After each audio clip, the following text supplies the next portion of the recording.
Today I am joined by Dr. Joshua Nunziato. Joshua, thank you for joining me. Oh, it's such a pleasure, Colton. Thanks. So you just got back from a psychedelics science conference. Do I have that right?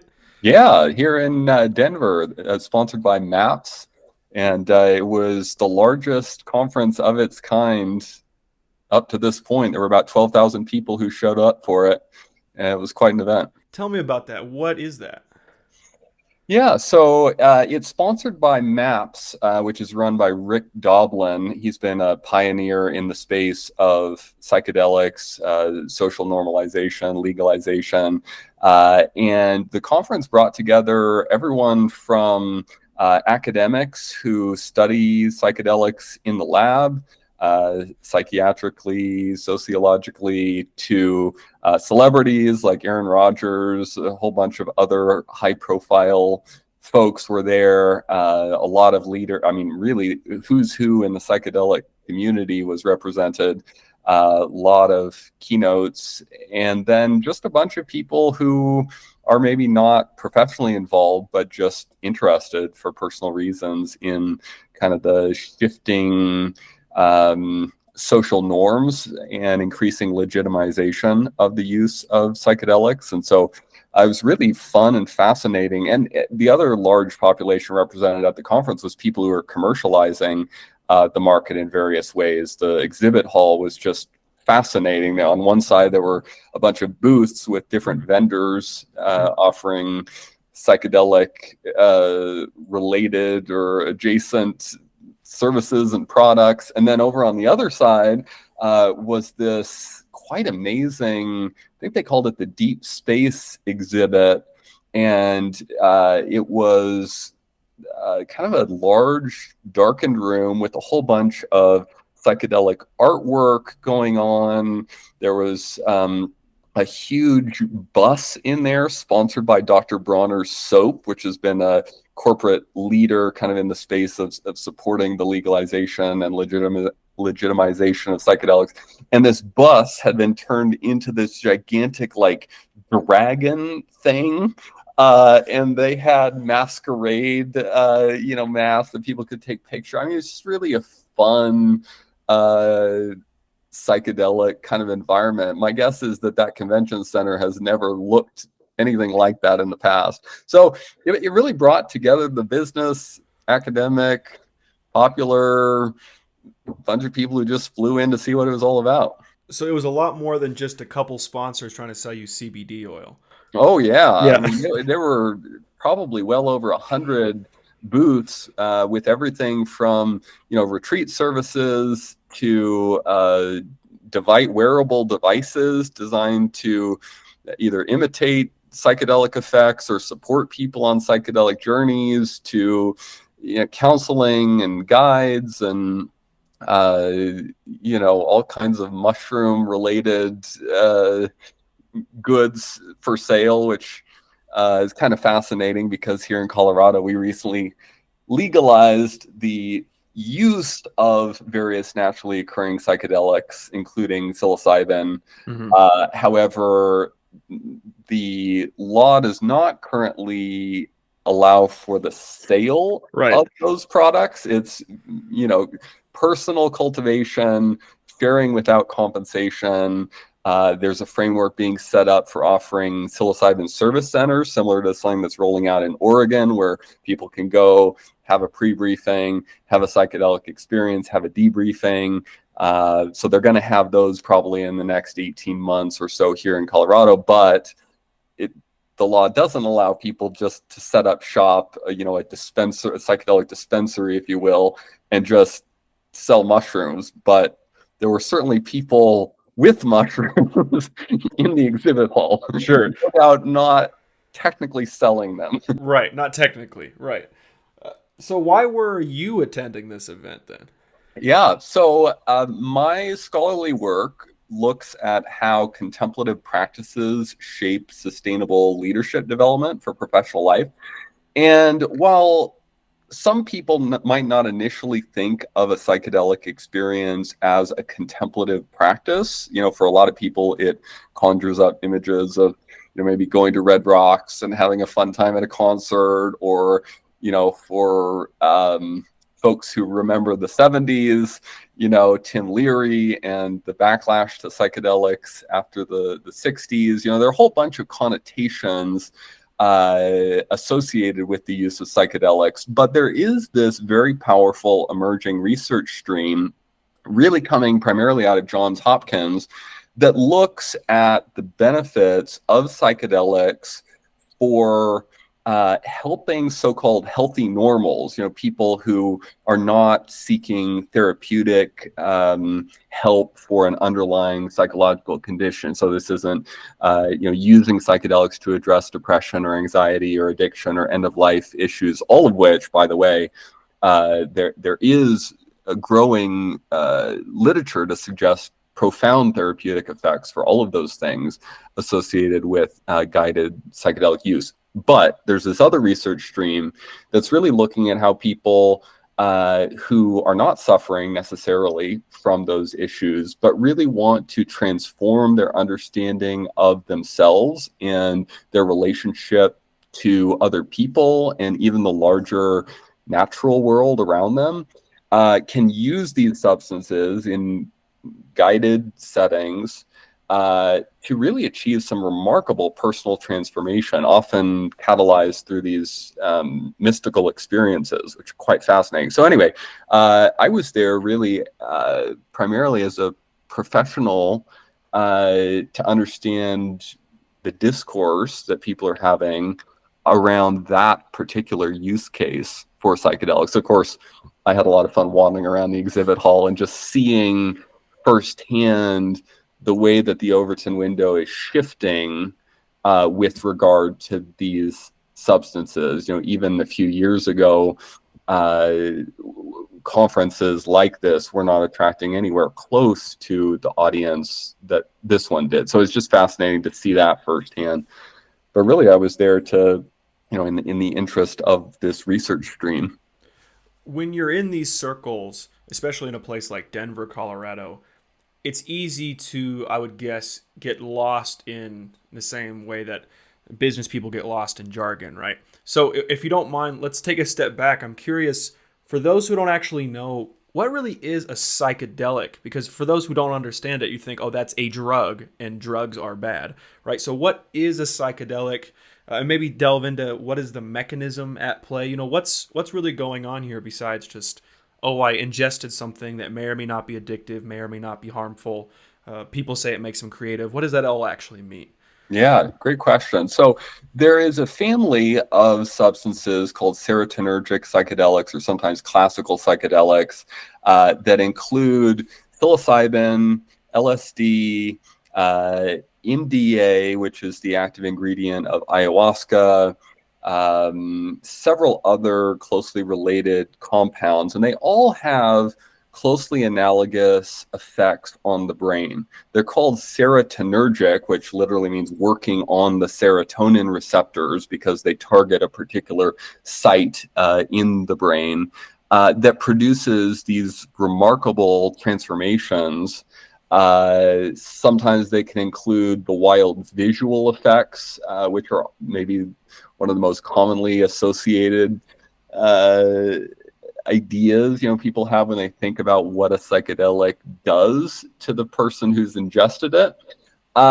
This family of substances is non-addictive, non-toxic, meaning it's difficult or impossible to poison yourself by having too much of them.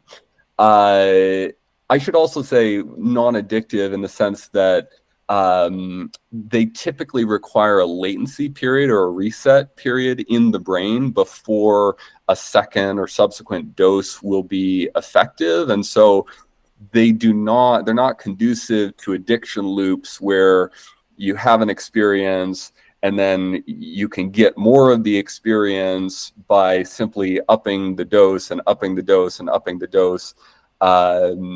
So these substances do not work that way. And for most people, they are not conducive to developing an addictive habit. They have been very contentious since the 1960s when Tim Leary and Richard Alpert and a number of others that were associated with the 1960s counterculture, suggested that they could be used for personal and social transformation. And we had Woodstock, and we had a bunch of, the Vietnam War protests, and it became kind of implicated in this larger package of countercultural, things. And there was a big backlash in the 1970s against many elements of that counterculture. And so really, in spite of some very exciting discoveries about the potential of these substances to help human beings in the 50s and 60s, they were really suppressed, not just for recreational use, but also for lab study for several decades, until about the mid 2000s. In 2006, this lab I mentioned at Johns Hopkins published a landmark study that found that psilocybin, under the right lab conditions, can reliably induce life-transforming mystical experiences that a very high percentage of study participants compared to the birth of a first child, the death of a parent, in terms of the emotional impact that the experience had on them, regularly listing the experience as one of the top 5 most meaningful of their life. And so that publication in 2006 was a watershed moment for the scientific community to really take another look, and the regulatory community to consider ways of loosening up access for legitimate researchers at universities to further study these substances. And then in the last, really say 3 to 4 years, there's been this accelerated shift as some of those research findings have percolated out to the general public, in part mediated through books like Michael Pollan's How to Change Your Mind and the subsequent Netflix documentary, but a bunch of other things as well, the work of Rick Doblin and MAPS. A broader public has come to see this family of substances not just as another threatening drug like cocaine or like fentanyl, or something that really this category of substances shares little in common with in terms of the physiological risks, the negative social impact. And really, people have begun to separate out this particular category of substances, along with some cousin substances. And this may be getting a little too far into the weeds, but MDMA is not technically a classical psychedelic, but it's another substance that is closely related and that has shown, for instance, real promise in helping PTSD sufferers and survivors of intense trauma recover from that trauma. And so there's been a lot of interest in the last 3 years among the general public, among regulators, and now at the state level here in the US among lawmakers, to really change the way we treat these substances and separate them out from the family of illegal drugs. So one last thing I'll add here and then pause.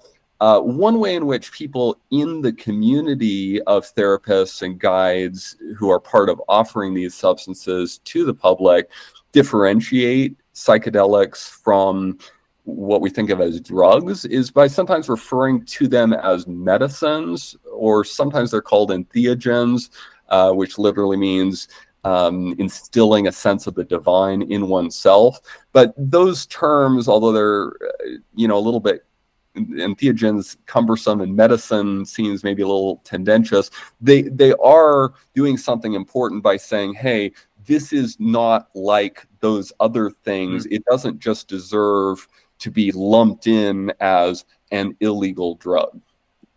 Yeah, when we talk about these, it feels as though it's new discoveries, right? New research and new conversations and conferences that are growing, right? Like it's a recent phenomenon.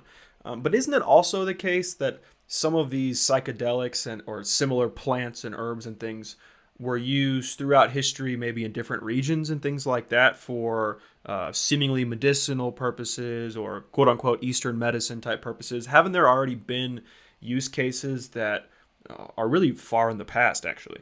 Mm-hmm. Absolutely. Yeah. So it's a great question. There's a fascinating backstory of colonial marginalization and oppression of indigenous peoples that's part of this conversation.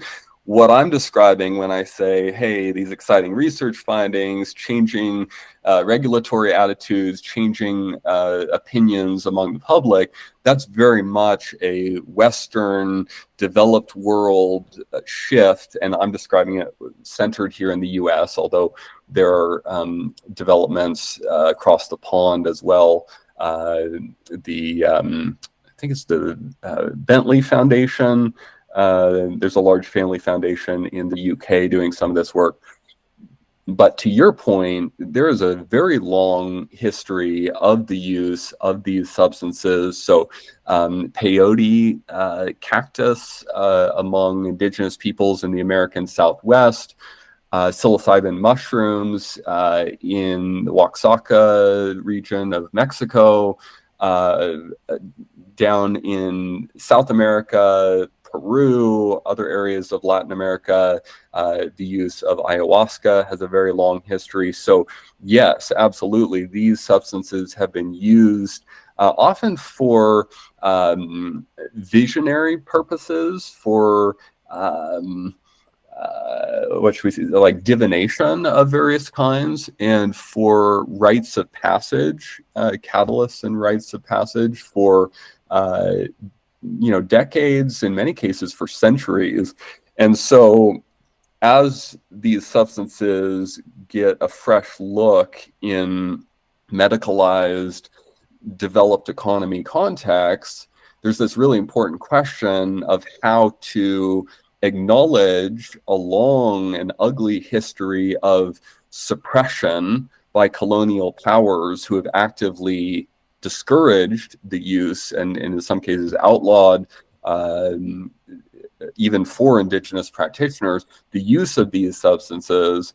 How do we acknowledge that history while also involving indigenous peoples in the conversation about how these substances can be safely and constructively used in our highly medicalized, social context today? And that's a very important but very challenging set of cross-cultural conversations, that because there is a long wisdom there.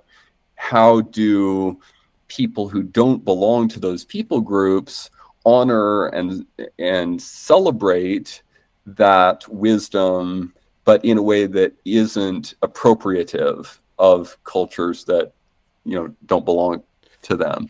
Why did it take so long, do you think, to begin to even just begin to normalize and extend study and thing? Is it because of its origin in non-colonial culture, this idea that it's not quote unquote our belief system as the whatever the colonial culture, so we're just going to assume it's bad because it's from the others, right? Is that the mindset, or is there something else at play that's taken it so long for us to really learn from and study and legalize and these kinds of things? Mm-hmm. Yeah, it's a great question. I think there are probably several factors at play. I think one is that things that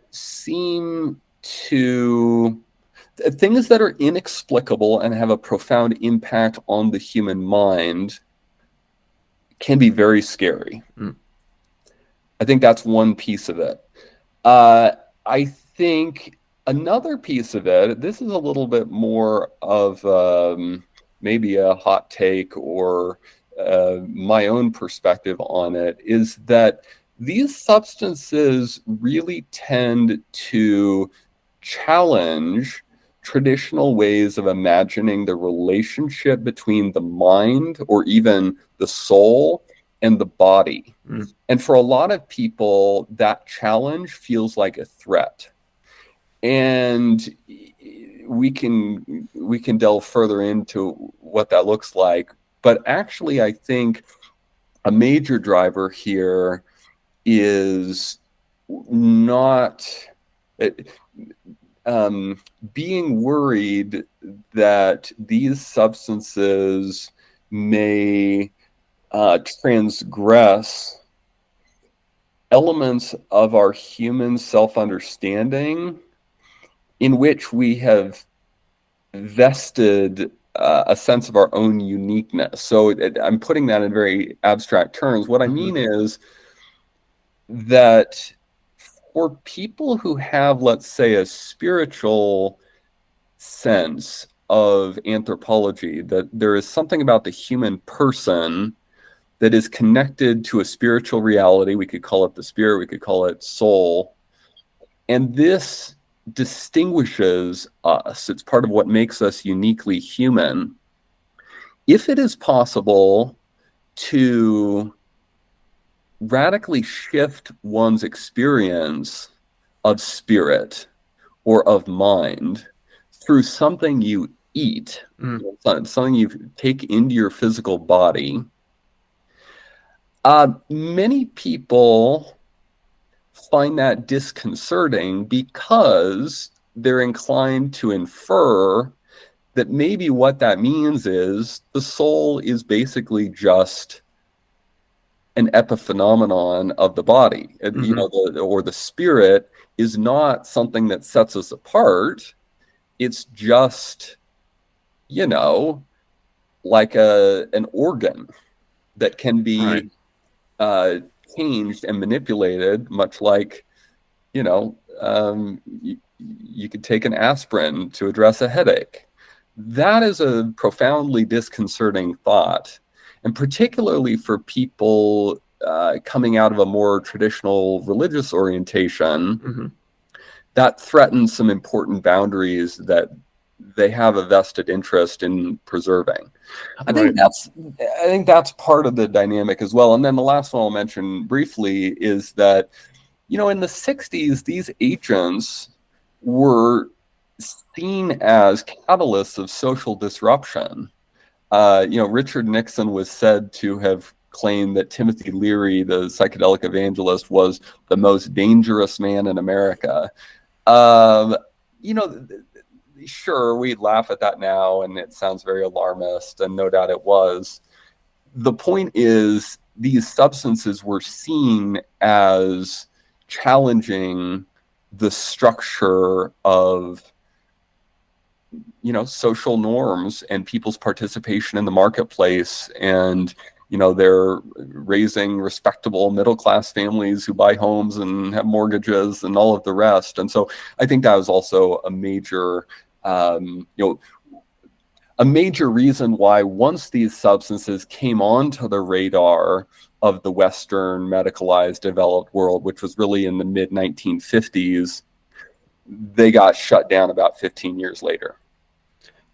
I don't mean to ignore a lot of what you just said, but to the point that you called your theory, if you will, I like it a lot. I'm inclined to agree with you because I can imagine being in a state where I can feel as though my spiritual autonomy is dismantled, right? This idea that who I am in some essence, maybe just to reiterate what you said, who I am is not whether you're determinist, right? It's predetermined as this type of human, but also it's not something that is outside of the control of external influences, right? It's not something that, oh, it's so innate and so unique to me that it's like a fingerprint, right? Oh, that's my emotional and psychological fingerprint that I have on the world. Well, you can't just change your fingerprint by touching a door handle too many times, right? It doesn't work that way. So I just wanted to point out that I think that theory, if something you kind of came up with, I like the idea of it because it actually seems really, it seems like a theory that would apply not only to this, but a lot of probably Western or really American, the history of America in terms of Christian. People might say Christian roots. People would say Christian influence, things like that. Christian colonialism, depends how you couch it. But yeah, not to get lost in thought there, but I like that theory you proposed. I think it has a lot of merit to it. Just to piggyback on that a little bit, the idea that our sense of self-identity is rooted in the ego, is a very seductive and powerful one. Mm-hmm. It's also one that these substances profoundly undermine. Mm. What I mean by that is that the mystical experience that the Johns Hopkins lab discovered a significant, well over 50% of participants in their study have under, after ingesting psilocybin under specific conditions, listening to music, eye shades, and so on. That mystical experience is evaluated by a questionnaire, mystical experience questionnaire. And one of the dimensions along which they evaluate whether you've had a mystical experience is whether you underwent something called ego death. Mm. So in ego death, the individual loses a sense of self rooted in this feeling of, let's say, discursive self-determination. Like I get to decide, even though this may very well be illusory, the sense that what I think next, what I say next is to a large extent under my own conscious control. I get to decide. That awareness or that feeling of having an ego and to some measure being in control of that ego, or controlling the self by way of the ego, maybe is a better way of putting it, that dissolves for many people under the influence of a high dose of psychedelics. Of course, the mental experience or the stream of consciousness does not dissolve. But the ego-centered sense of self does. Mm. So this is the specific sense in which I really think of the induction of these mystical experiences as a contemplative practice. One of the lessons or takeaways that people can emerge from these experiences with through kind of reflective integration afterwards of what they just experienced is actually the understanding that who they are is not the same as their ego. And this is an insight that a number of different spiritual traditions, ranging from different schools of Buddhism, Vedanta, various forms of Hindu wisdom, have been teaching this for millennia. And you don't have to reach that insight that the self is not the ego by way of a psychedelic experience, but it is one powerful catalyst that for many people can get you to that experience without 5 years of meditation or some of the other pathways by which you can reliably reach that insight.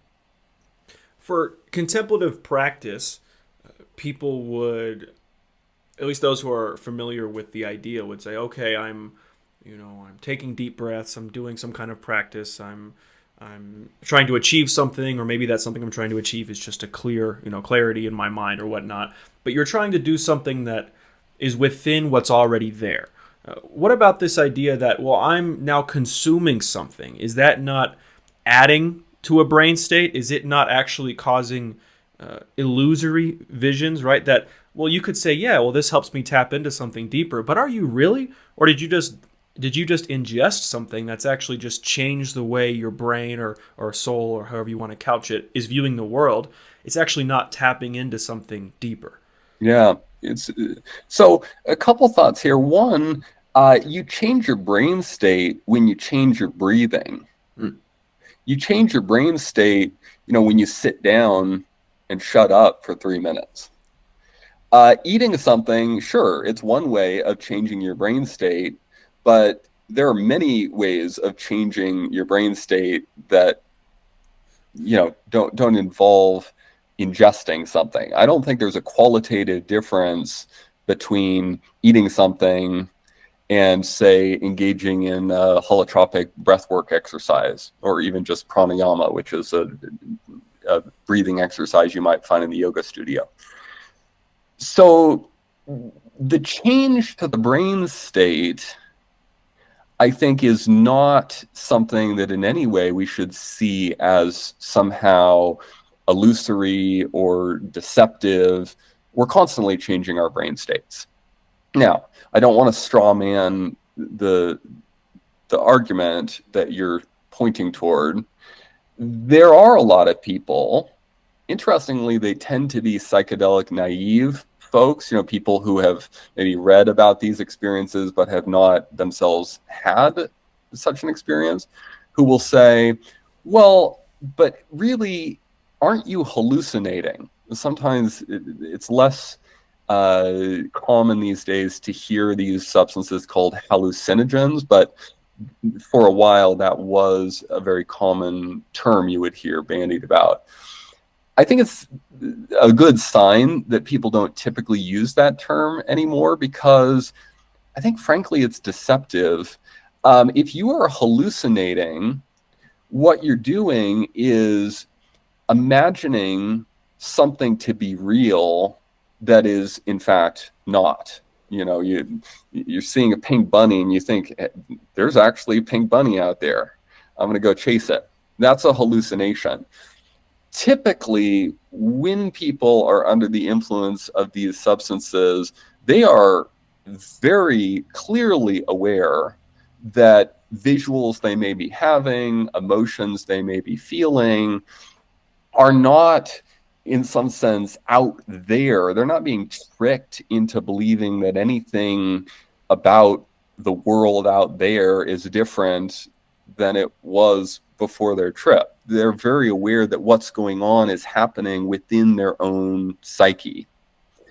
So I think one other thing I'll add here, it's quite remarkable that people after these experiences are over, who have had, say, a mystical experience and are reflecting on that experience afterward, almost invariably do not discount the experience by saying, oh, it was just caused by the drug.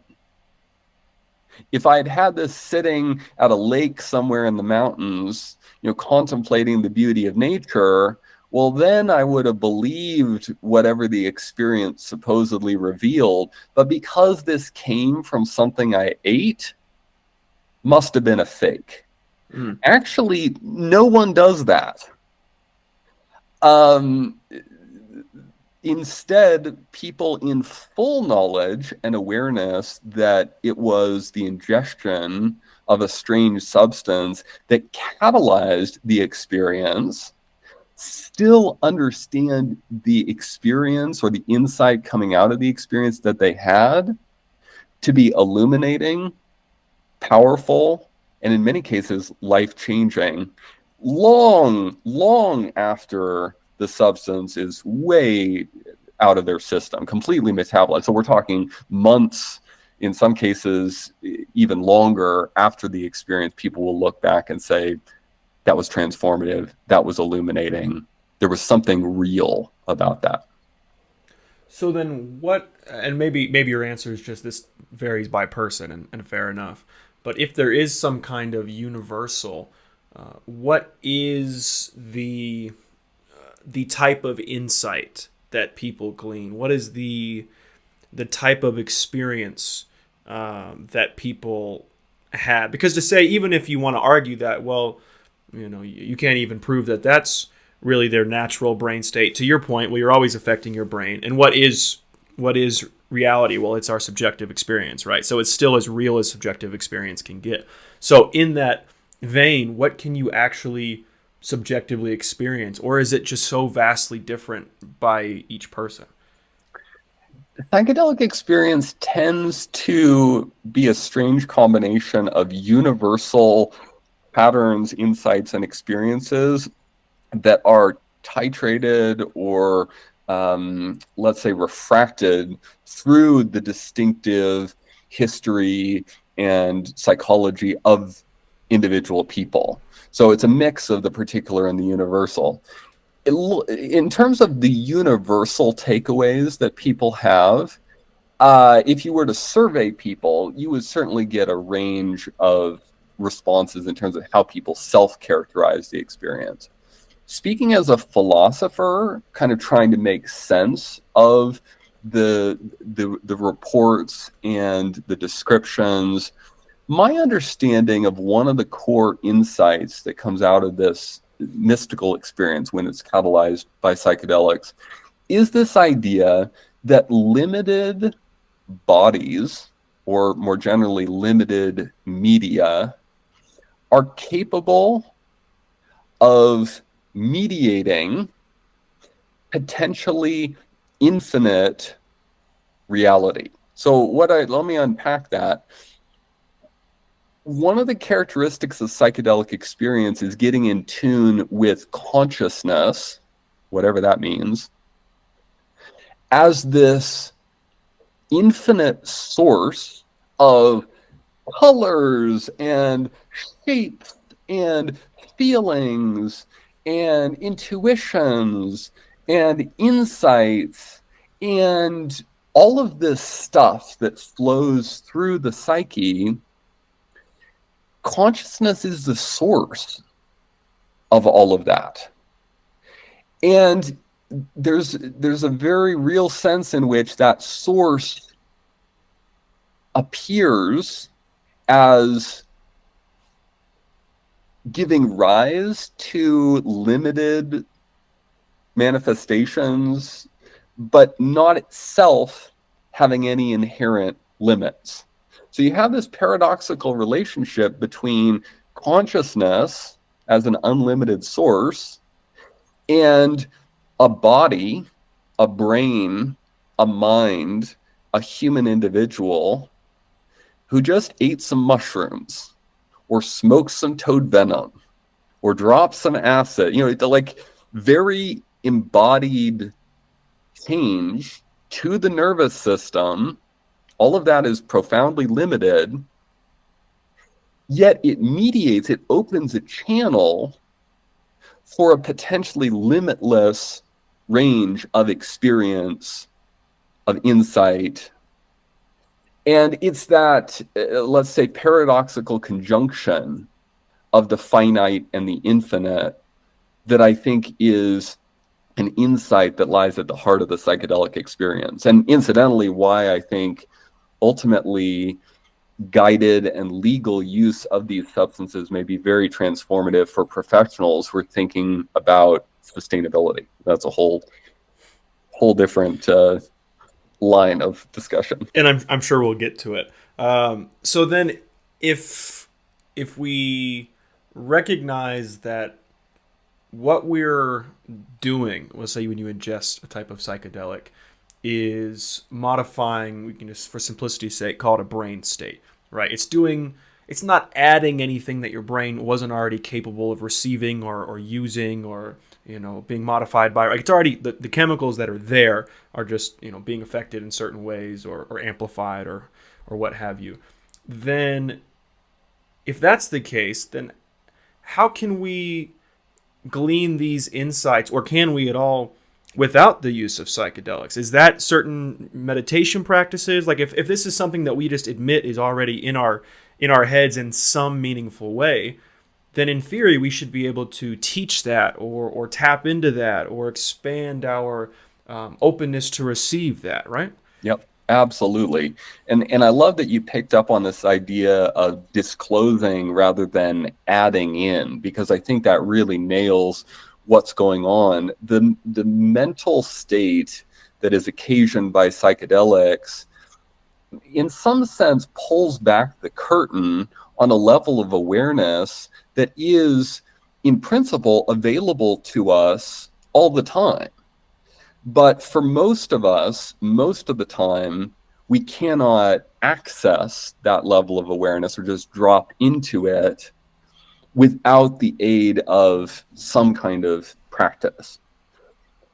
There are a whole bunch of other practices besides the use of psychedelics that can elicit states that are similar to or maybe indistinguishable from the mystical experience that people get on psychedelics. One interesting method is holotropic breath work. This was developed by Stanislav Grof back in the 70s, he was a very prolific clinician who worked with probably more people than anyone else in history in a clinical setting using LSD to help people do psychiatric work, to process childhood trauma, to make sense of psychiatric disorders. Once that became impossible for him to continue doing with the illegalization of LSD coming into the 70s, he and his wife actually developed this method of inducing a mental state that closely approximates psychedelic experience. Holotropic is a neologism that he coined. Holo means whole, and tropos means like tending toward. So it is a breath exercise, a form of pranayama that helps people tap into their own sense of belonging to the whole, or a deep sense of cosmic unity, you could call it, which is another very characteristic dimension of the psychedelic experience. So I'd say breath work is one of the most direct ways, non-pharmacological ways to access this kind of experience, but also longtime meditators can drop into this kind of state. I would also say within religious communities that various forms of contemplative prayer, for instance, centering prayer developed by Catholic religious, is another practice that can drop people into this very, very deep sense of awareness in which, you know, the egocentric self starts to fall away and you tap into that deeper and broader sense of consciousness. As someone who's a very analytical person and sometimes doesn't always know when I'm, brushing up against what opposition will call the woo-woo, right? You just say enough big words, people believe you, and the actual understanding of what's happening in your brain or spirit or things like that. But I can say this does make me think about, let's just do a totally unrelated example. So I watch strongman, and a lot of these strongmen, now that the sport's gaining popularity, the conversations around steroid use aside, that it's interesting that some of the top athletes, they've started hiring coaches for their psychology. And these coaches, they are helping teach them that, like, let's say it's, your last lift, you have a crazy max deadlift and you're down by 2 points, whatever. It's something where you can exhaust yourself and you don't have to do something else after, let's say. They're teaching them to tap into these adrenaline states. These, imagine you're lifting a car that your kid's underneath and it's burning and things like that. So understanding those parallels, it helps me to better, I think, understand this. If I understand the relationship similarly, this dynamic of, sure, something is helping you get to that state, right? If your kid was thrown under a burning car, obviously something would happen. You're not going to say that's an illusion, right?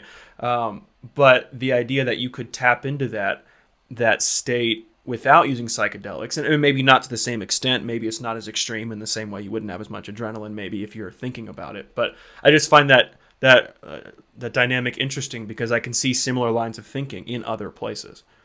Yeah. So tell me more about that. Is it the combination of a simulated urgency, but a real world need to tap into that? Is it that combination that you're picking up on as an analog to the psychedelic experience? Yeah, I just think about it as the psychedelic allows you to tap into something that's already there in a similar way to how imagining or using, simulation in your mind or visualization of your kids or what have you allows you to spike your adrenaline. And just in the same way that I'm sure they're very different mechanisms, like biologically and physiologically, but it allows you to do something that isn't quote unquote real. Or like if you have some kind of experience with psychedelics that you might be conscious to know that isn't literally happening, like the pink bunny, right? It's not literally happening in that same way. But you can still, in the psychedelic sense, glean insight from it. In the strongman sense, utilize it to lift up a heavy weight. So they're very different in terms of practice. But I can, and maybe this is just me, but it helps me relate to it more without just saying, yeah, that's kind of woo woo. These are some big words, and honestly, this might just need to be criminalized. Like it lets me take that step beyond just like shutting a wall to something that I might not know very much about. Hmm. Yeah, absolutely. That idea of tapping into latent possibilities of the psyche is definitely a profound commonality there. And frankly, I think lots of sports, I'm thinking as well of other disciplines like yoga, can challenge people to really become aware of their true limits rather than the limits imposed by their psyche Right. on, the posture or the lift or whatever it is. Oftentimes the mental game is harder than the physical one. Right. And that could be the same mechanism as consciousness, but I'm going to go here a little bit. You and I know, have had very long conversations about consciousness, so hopefully this won't derail us. But it does make me wonder, though, is it really the same mechanism? Because if as I understand you, and maybe I'm understanding you wrong, if consciousness is this underlying universal that maybe we're tapping into, maybe we're, our receptors or something like that. If that's the case, if we're tapping into consciousness rather than creating it through our energy and production and things like that, then it's something that seems distinctly different to me. This idea that you can tap into a certain amount of it, but can you really have infinite consciousness? Like with your body, you can go until it breaks down. Like you can do the 110% or whatnot. You can do more than what your brain would traditionally let you do because of pain or because of fear or other things like that. But eventually your heart stops pumping, right? Consciousness, does it, if by the way you think of it, would it not have some kind of similar boundary that you can't just infinitely expand your brain forever? Well, okay, so I the so-called hard problem has to do with the relationship between brain and consciousness. And if anyone tells you that they have solved that relationship, run away, because they haven't. No one understands how exactly the brain is related to consciousness. One of the prevailing, the dominant neuropsychological construct is to think of the brain as something like a computer. But of course, that doesn't answer the question. It just, in a sense, kicks it up, because computers are not, even our most powerful large language model, GPT, they're not self-aware, or at least most experts wouldn't ascribe consciousness at this point to, say, GPT-4. Even if the large language models become fully conscious, and I think there's a possibility, very real possibility, that they may in the near future, it doesn't necessarily follow from that I'm not sure that when they do, we will have solved the hard problem of how the underlying computational architecture, the chips, the electricity, are actually related to or flow through to produce the capacity to be aware of oneself, to be conscious, and to do the things we associate with consciousness. I think we may have a little more illumination about how those are related, but it may also be the case that if something like panpsychism is a better model, that there is this underlying energy or power of consciousness that actually produces nature and produces bodies, rather than going the other way around and having brains and bodies produce consciousness. If some version of panpsychism is correct, that could itself be fully consistent with conscious AI. You know, the fact that that consciousness comes to manifestation through sufficiently complex um, 0-1 based computing systems. My point is, if computers become conscious, that won't actually settle the problem, the hard problem of how brains or computers are related to consciousness. So, I lost the thread there. Did that? What was your original So question? that was half of it. My other piece was getting at more of, and maybe I'll just word it differently. A runner, they can push past their psychologically imposed limits. Eventually, you run hard enough, you run out of breath. If you don't eat, you die, right? If you run too hard, your muscle might snap, right? You have limits. With consciousness, think of, if we're thinking of it as, psychedelics allow you to tap into more of this experience. I'm assuming you can't just, oh, I'm going to eat 10 times as many mushrooms and I'm going to have 10 times enlightenment, right? Like, what is that? What is that relationship at play? What is the quote unquote limits, if you will, that's happening there? Yeah, well, are there any built-in limits to our ability to create new things, whether it's artwork, whether it's new scientific discoveries? What would a hard limit on creativity actually look like? Like all of the sculptors, all of the possible sculptors in all of the possible worlds create all of the possible configurations of three-dimensional molded objects, and then get to the end and they're like, we've done it all. We're done. Like, that doesn't even make sense. That it doesn't, there isn't some hard limit, I don't think, on any specific domain of sufficiently complex endeavor involving creativity, the development of greater knowledge, even, I would say, certain, let's call them emotional capabilities of the human being. Is there any kind of hard limit on the opportunity to enrich one's moral imagination or to love people better? Partly, I think there might be limits. I think I actually, you've thought about this much more than me, but just thinking about it, part of me thinks actually there is a limit, at least characterized in the natural sense. To start there, you think about the creativity to innovate, right?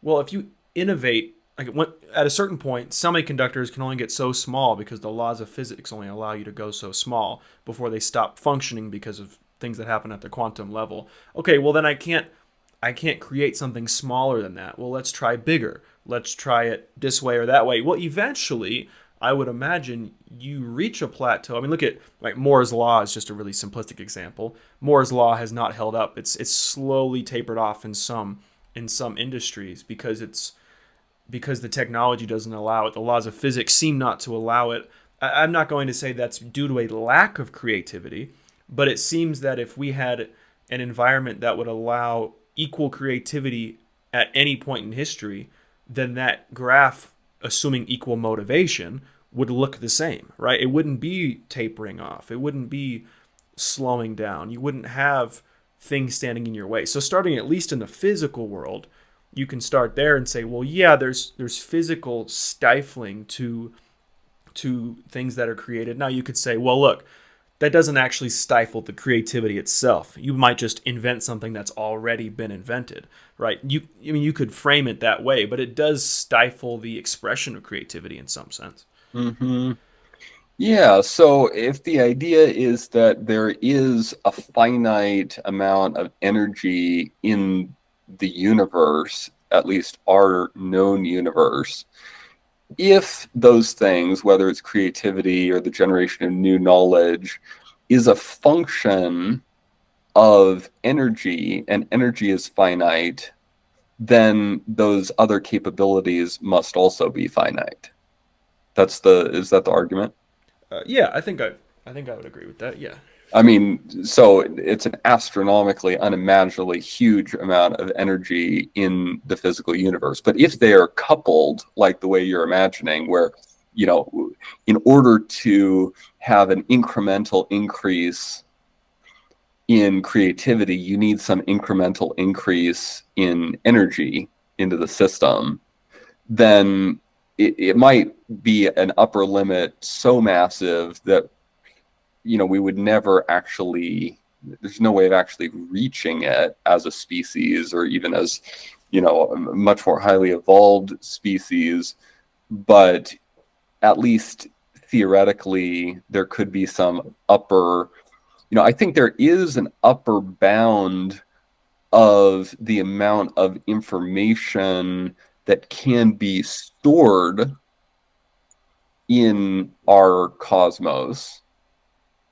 But I think what I'm not convinced of is the idea that information storage or energy is necessarily coupled to those capabilities, that the expansion or growth of those capabilities I was talking about earlier, whether it's creativity, increasing insight, the ability to say, love or practice other forms of, social intelligence. Right. So this is where, so let me give you a quick analog here. There are 26 letters in the English alphabet, and there are about 1 million words in the English language. Those are very finite limit. I mean, a million's a lot, but those are very finite sets. Right. Is there any limit on the ability of those 26 letters and those 1 million words to convey?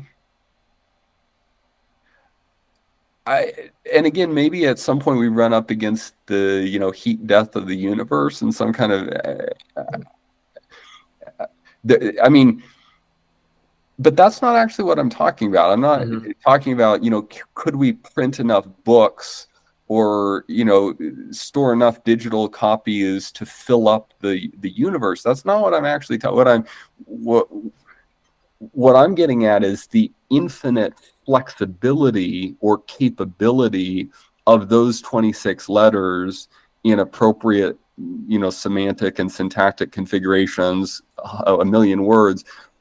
I think there is an infinite range of potential configurations, not actual instantiation. You can't get to an actual infinite by adding 1 plus 1 plus 1 and doing it for a really long time. There's no way of getting to infinity through aggregation. So that's not what I'm talking about. What I'm talking about is the power of a very limited set. And binaries, the computer codes, the underlying substrate there is even more parsimonious. You just have zeros and ones. You don't even have 26 letters. It's just 2. But I think there is a potentially infinite flexibility of those very limited media to express unlimited meaning. That's the claim. So I wonder then, and maybe this is a distinction without a difference that's causing my confusion, because I just think about if I'm opening myself up to, this is probably the wrong word, greater experience or more experience or just different experience, that it makes me wonder how that is distinctly different, and maybe it's not, from just the experience of being a different person. And maybe that's your original point, back to this point of how it could undermine the the autonomy of the spirit and things like that.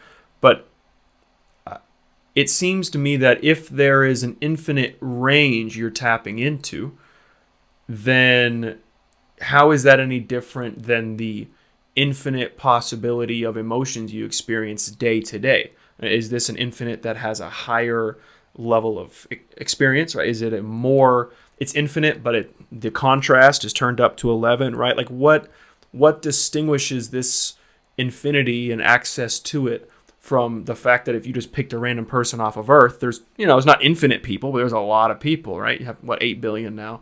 They're going to have a vastly different experience. And they're somewhere on the spectrum. Is it a more narrow spectrum that's not really infinite for those who have these different experiences? And then once you, only through psychedelic or only through catalyzing something in your mind, you have access to a larger infinite? Like, to me, that's where I get stuck in understanding here. And maybe this is just a semantic problem. Yeah, I think it's getting at something interesting. I mean, mathematically, there are levels of infinite. Infinity is not a homogeneous concept. Right. So I'm not sure if that's germane here. I'm inclined more to point to the difference between somebody who is aware of the potentially limitless range of their own experience. They're tapped into that underlying possibility, as compared to somebody for whom that there are no limits on their experience, but they are not either focally or implicitly aware of that fact. In other words, they move through their life, and I think this is kind of a default setting for many people. They move through life with fairly clearly defined expectations about what today is going to look like and the range of possibilities embedded in, going through their coffee routine and commuting to work, and the people they will see in the office, and the things they will experience as they move through the workday, and what's likely to be a high point, what might be a low. And they may not verbalize to themselves, or even in some mental chatter, they may not say, okay, here's what today is going to look like, and here are the limits of my experience today.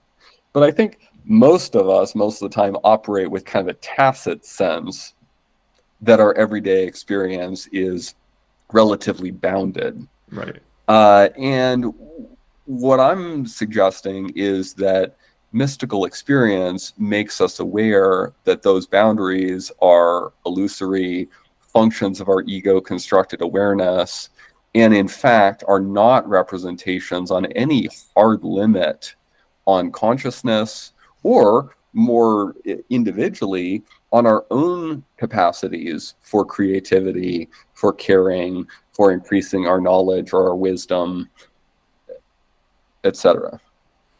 So then, I think I understand what you're saying then. So then, once you, whether through psychedelic work or psychedelic use or through meditative practice or whatever it is that catalyzes this in yourself, on average, you might have more access, just to use layman's terms, to this experience, this creativity and love and things like that. So once you have access to that, once you've tapped into this deeper sense of who you are, what does it change about you? And maybe that's to my point earlier, just to put a fine pin on it. What is it actually doing? This person does this, and now, since they're more in tune with love and creativity, their partner, if they were to be surveyed, would say that they're now a better partner to them. Or their boss would say, wow, you're so good at innovating. What happened? Are there presumably actionable insights to be gleaned from this? Or is it purely psychological? But even then, it couldn't ever be truly just psychological, because that affects how you relate to other people, right? So what is it what does the research show, or what is your experience with other people, stories and things like that been like, that shows, okay, I started here, I did this thing, or I did it multiple times, or I did it with the group, however that happened and facilitated, and now I've grown in this way, or now I have a stronger drive for education, or now I love in a more meaningfully well-rounded way. Like, you see what I'm saying? Like, what is the actual changes that people see if they can be defined in that way? One of the most profound changes is that it increases people's openness. Mm. So openness is one of the traditional personality traits, and typically personality traits are thought of as relatively fixed attributes. Once you attain a certain level of maturity, you're kind of locked in, and there are several others. Neuroticism, I think there are about 5. I may be wrong about that. Yeah. There's a certain number of personality traits. Openness is one. It was a very surprising finding when people discovered that personality trait in adults can be durably altered through the use of psychedelics. So that's one direct answer to your question. People live lives that are more open to other people, other experiences, other perspectives. That seems very aligned with the mission of the work you're doing on this podcast, incidentally. Sure. It's not the only change, but I think actually it's quite a profound one, particularly in such a polarized society politically. We are, according to social scientists, along with Argentina and a few other countries, one of the most polarized societies in the world here in the US. Increasing people's openness, and by extension, their willingness to consider viewpoints different from their own, could potentially address some of that. I know there's no silver bullets here, but it could make a meaningful difference in that polarization. People also reliably, back to the consciousness thread, reliably increase their readiness to attribute consciousness to things they might not have attributed consciousness to before. So whether this is animals, whether it is the planet as a whole, or even the universe, back to that idea of panpsychism, that perhaps consciousness is somehow an energy that permeates rather than being created through biomechanical function. It actually permeates and enables those functions and formations. By the way, one quick aside here, if that sounds super woo-woo, if you actually ask physicists what they think the underlying basic substratum of reality is from a physics perspective, some of them will say energy, but many of them will say information. Mm. That kind of view, in which data or information is the underlying reality that gives rise to things like quarks and atoms and neurons and neurological functions and brainwaves and all the rest, that actually is at least a cousin to the idea that consciousness is itself this originating power that underlies the physical reality of the cosmos. Because after all, if you have information, something is being informed. The question of information, at least, or the idea of information at least, raises the question of whether something holds or has or is conscious of that information. Right. So, thinking way back to the ancient philosophers, Aristotle described God, or the divine principle, as thought thinking itself. He was not a panpsychist, but this idea of consciousness as an originating power that in some sense generates or contains or produces all of the information of which the physical world is some kind of instantiation or manifestation, or some people talk about a virtual reality. Maybe it's all some computer code that's being run. However you imagine it, my point is just describing consciousness as a physical principle is not quite so far afield from what many of our best contemporary physicists are saying when they think about underlying reality. Interesting. So I wonder then, and I'm going to make a small pivot here just because I know you and I can get lost talking about consciousness. So I'm going to make a pivot. So then with this knowledge that you can be more open, for example, the ocean traits, right? Those 5 traits. You can be more open. How does that relate to effective leadership, like from your research? How does that relate to how you view sustainability and how you view capitalism? How do those things mix together, and what have you learned along the way?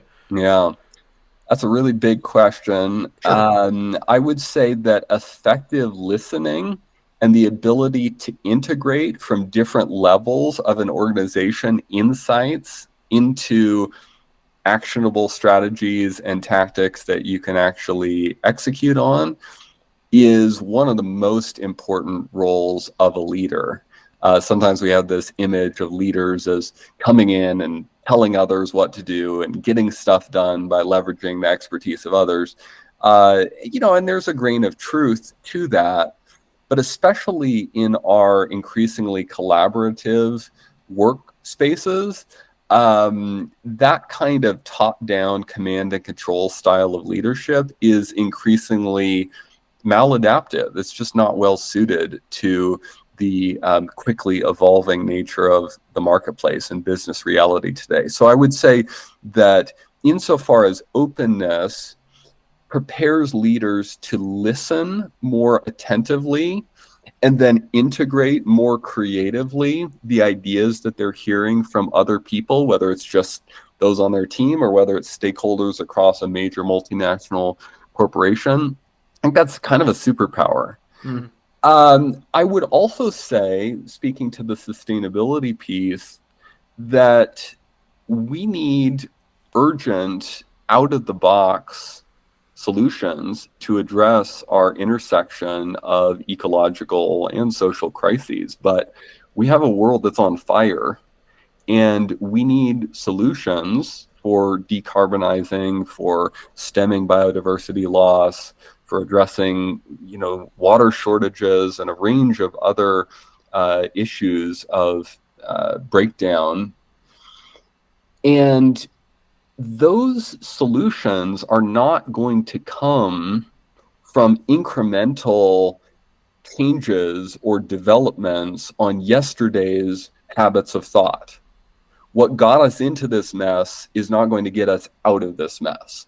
So if we just replicate with little tweaks and modifications the patterns of thought, the approaches to creating economic value, for instance, that worked in the 20th century, moving deeper and deeper into ours, it's not going to work. Not only will it not work from a marketplace perspective, but we will continue to degrade the conditions, the conditions of nature, the ecological services, so-called, on which every single business depends in some way or another, some much more obviously than others, but every business depends on at least a relatively healthy biosphere. So the point is, if we, like, our sustainability crisis is probably the core question of business leadership for the coming decades. And we need people who are more open, who are more ingenious, and who are thinking about new ways to tackle those challenges. So tell me if you want to go this direction, but we can also talk about the idea of decoupling economic value from the physical inputs, because, do you want to go there, or do you want Absolutely. to... Tell me what you're thinking. Yeah, so I would say that the production of economic value in the economy of the 20th century was profoundly coupled to the growing exploitation of scarce natural resources. So whether this is very obviously in the energy industry, pumping oil and gas and then using that as energy to power our lives, but also in many, many other industries, there is a very, very tight correlation empirically between growing GDP and growing exploitation of scarce natural resources, tangible stuff, whether it's copper, gold, oil, water, corn, you name it. That equation, that coupling of economic growth with the growing exploitation of scarce natural resources cannot continue indefinitely. And frankly, we're running out of road very quickly. So that means one of two things. Either we can pivot to an economy that year over year does not grow. So you can have some organizations and companies that grow, others that decline, but the collective economy on a national and a global level stops growing year over year. That's called the degrowth approach. If the exploitation of tangible natural resources continues to be coupled to growing GDP, the only way to solve our ecological crisis is to stop GDP growth. And there are a number of Jason Hickel, a bunch of others, Kate Rayworth and her Donut Economics, a bunch of people making the case that we actually need to start making our peace now with economies nationally and globally that don't grow. Now that they'll have caveats, some developing countries, especially poor, sub-Saharan Africa, they will need to grow for at least several more decades, kind of playing catch up to enable a humane standard of living for most of their people. And there's some nuance there, but the overall picture there is ongoing economic growth is incompatible with the planetary boundaries that we have already breached. Ironically, isn't it the case that ongoing economic growth is the only way that we've been able to continue to raise the standard of living for the continued, disparities in wealth, for example? This argument that, the poorest people are still more poor by comparison to the wealthiest, but their standards are still getting better, and that's only facilitated by continued economic growth. So without that, you need a whole new incentive structure. I don't know how capitalism functions in quite the same way, putting aside all the people who want to be investors in long-term retirement funds, because that would also not really function quite the same. But, how do you envision those incentives and things? In a zero net growth world, so many taken for granted features of our life, particularly in America, would change profoundly. And you're right, it raises questions of equitable distribution of resources, where the appropriate floor is, both nationally and globally, below which we don't think it's acceptable to allow people to fall. It raises a question of what drives investment in the future. If year over year growth is no longer the norm, what incentivizes people to invest? It raises a litany of questions. But here's the thing. That necessity of solving our ecological crisis by adopting a degrowth economy is only a necessary solution if it's impossible to decouple. In other words, it may be possible to find a way to continue indefinite year over year aggregate economic growth, so increasing GDPs nationally and globally, if we can make the production of economic goods and services rely on either a fixed or a shrinking footprint of tangible natural resources. So in other words, if we can make more stuff and more valuable stuff while using less and less and less water and oil and silicon and copper and titanium and all of the stuff, then it is conceivably possible to maintain something like, it doesn't make those questions of distribution go away, Right. but it enables the possibility of this continued idea that a rising tide raises all ships, some more than others. Maybe we can continue to have that throughout our century, but we've got to solve the problem of decoupling. This is actually where I think the insight, if I'm right about the core insight of the psychedelic experience, kind of coincides in a fascinating way with this sustainability question of whether we can decouple.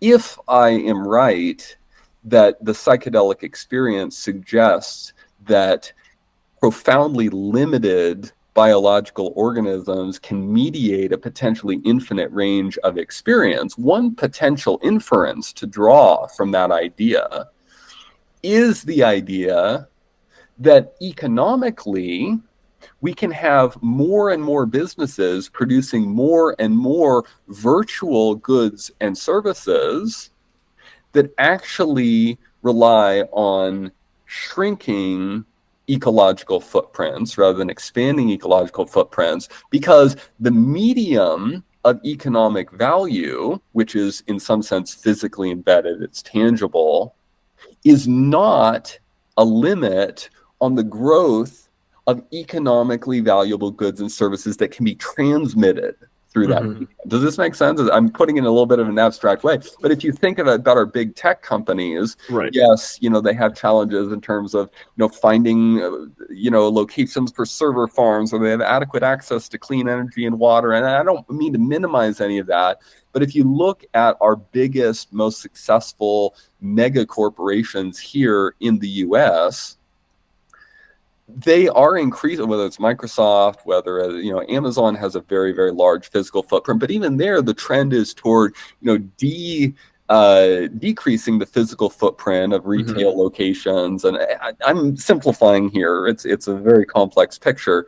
The point is, some of our largest and most successful corporations today are actually producing largely virtual goods and services, from which it should be, at least theoretically, possible to decouple that resource use. And so I'm expecting that we will see a trend of increasing marketplace value and capital flowing to those companies that are successfully, capturing virtual value, marketplace value.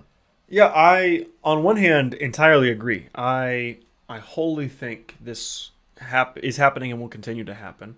From, if you look at like Apple's new AR VR headset, it's really astounding. I mean, there have been several, but it's really astounding what it's capable of, and it'll get so much better. But it's a little bit unsettling on the flip side that, okay, this is possible, but given the mechanisms in place that allow for psychological exploitation, right? What's the saying that if a product is free, you're the product, right?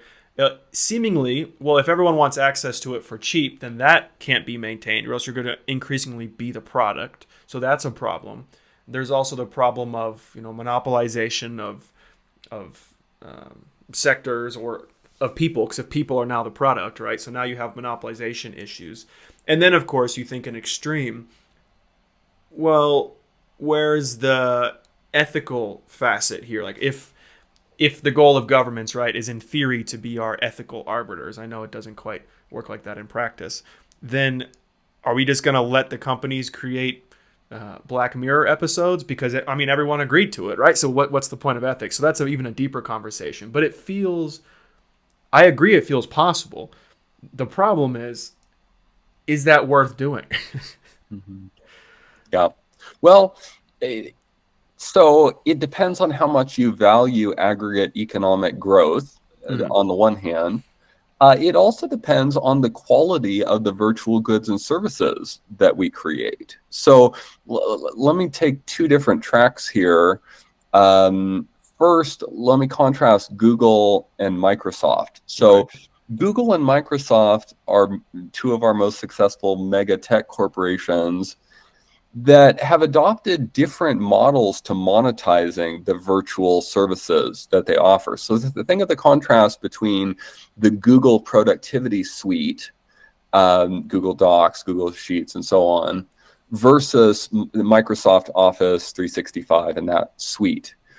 The Google model is that Google is an advertising and marketing business that offers these great free, email clients and word processors and all of this stuff as a service for collecting customer data, which they then leverage to sell ads. Mm-hmm. That's a model in which you as the user trade your data privacy and your valuable data for a service. And I think increasingly people are getting savvy about what exactly they're giving up for those free services. There are some deep ethical challenges and opportunities for exploitation when you do that. By contrast, Microsoft offers the world's most successful competitor to Google. I mean, Google emerged as the competitor to Microsoft suite. Microsoft is not an advertising company. It's a company that primarily delivers virtual goods and services and charges people a subscription fee. Sometimes those subscriptions are invisible to individual users because maybe their organization pays for them. But just recently, Microsoft, which of course has been a big supporter of OpenAI and is looking to leverage the power of AI embedded within their productivity suite, they're going to charge $30 per user per month for these new AI-enabled versions of Word and PowerPoint and so on. That's a different business model. And in some ways, and very successful one, obviously, I would say in some ways, the advantage to doing things the way that Microsoft has done them is that it's a lot more transparent to users about what they're giving and what they're getting in the economic exchange, precisely because they are not the product. They're paying for the product, and they know they're paying for the product. So I think basically those represent two different archetypes, two different directions that many other companies following after will model themselves after. Some may take the Google path, some may take the Microsoft path. As an ethicist, I'm inclined to think that there's real value in the transparency of the Microsoft approach to monetizing those goods and services. Let me now take the other path, which is, and I'm going to use another tech company example, Meta, the company formerly known as Facebook, has invested very heavily, and in fact, the name change from Facebook to Meta was motivated by kind of staking out, putting their flag in the sand and saying, we want to be a company that creates the virtual worlds, what people were calling a few years ago the metaverse. We want to be pioneers in creating those social spaces where people connect on a static or shrinking physical footprint, mostly server farms running off renewable energy and so on. Right. But of course, we're all probably aware at some level or another of the profound abuses that Facebook, Instagram, and other social media properties have. Facebook and Instagram are both owned by Meta. They have enabled things like child sex trafficking and the transmission and organization of terrorist cells and a whole number of other extremely profoundly damaging real-world social ways of organizing. And so I think it's very smart to be worried and to be asking Mark Zuckerberg difficult questions today about exactly how he plans to address those and no doubt many other issues when they get transposed into the metaverse. Right. And I worry, I won't say I worry more about these because that might sound insensitive, but on a more existential level, I worry less about the the harmful things that can happen on an Instagram, because the solution is not always easy, but it's easier to understand. You can put blockers in place. You can add extra levels of protection. You can add multi-factor authentication in more and more advanced ways. Like the path forward is easier in some sense. It's more well defined, I should say. Whereas my larger concerns come with, especially in the virtual world, come with the problems that aren't explicit, right? Everyone knows the correlations between social media's rise and suicide rates in, particularly teenage women, right?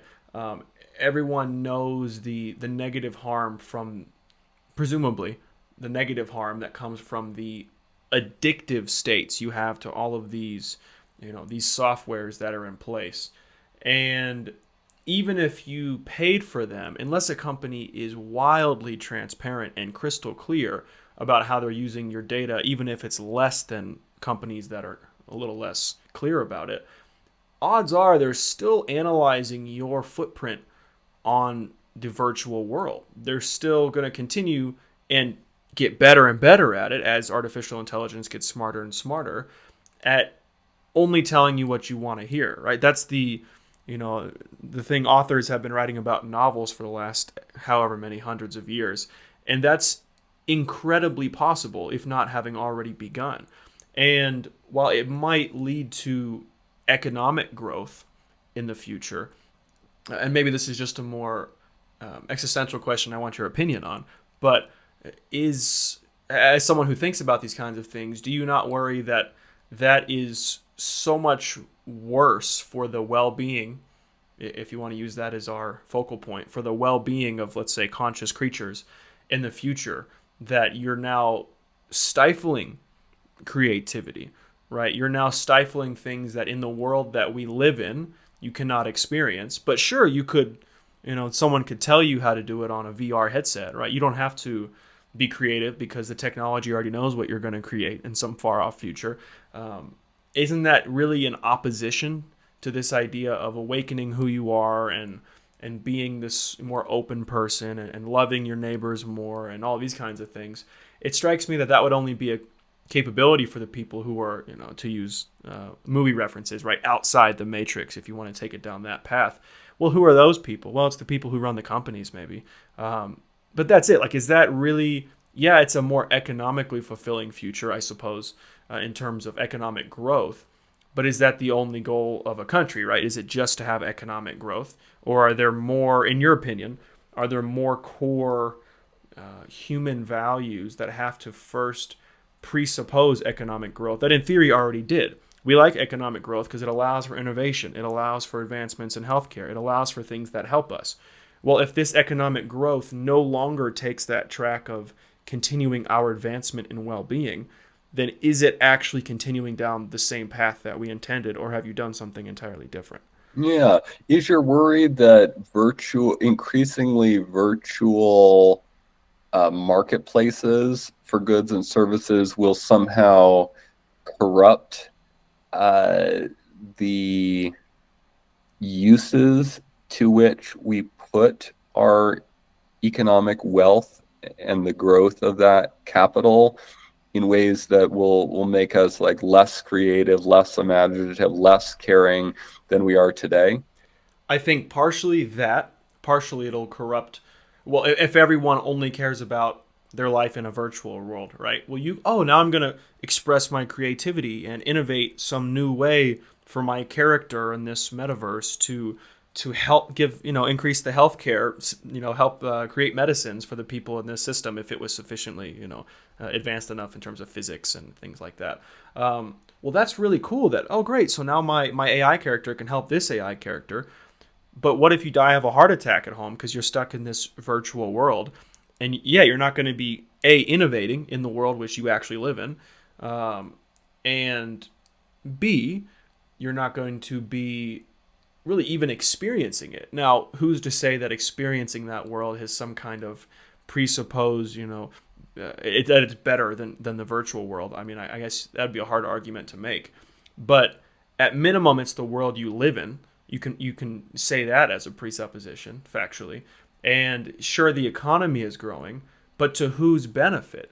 If you're not innovating in the economy outside of the few people who are on some kind of grand scale because they utilize really smart artificial intelligence to do the innovation, yeah, innovation's still happening by a handful of people.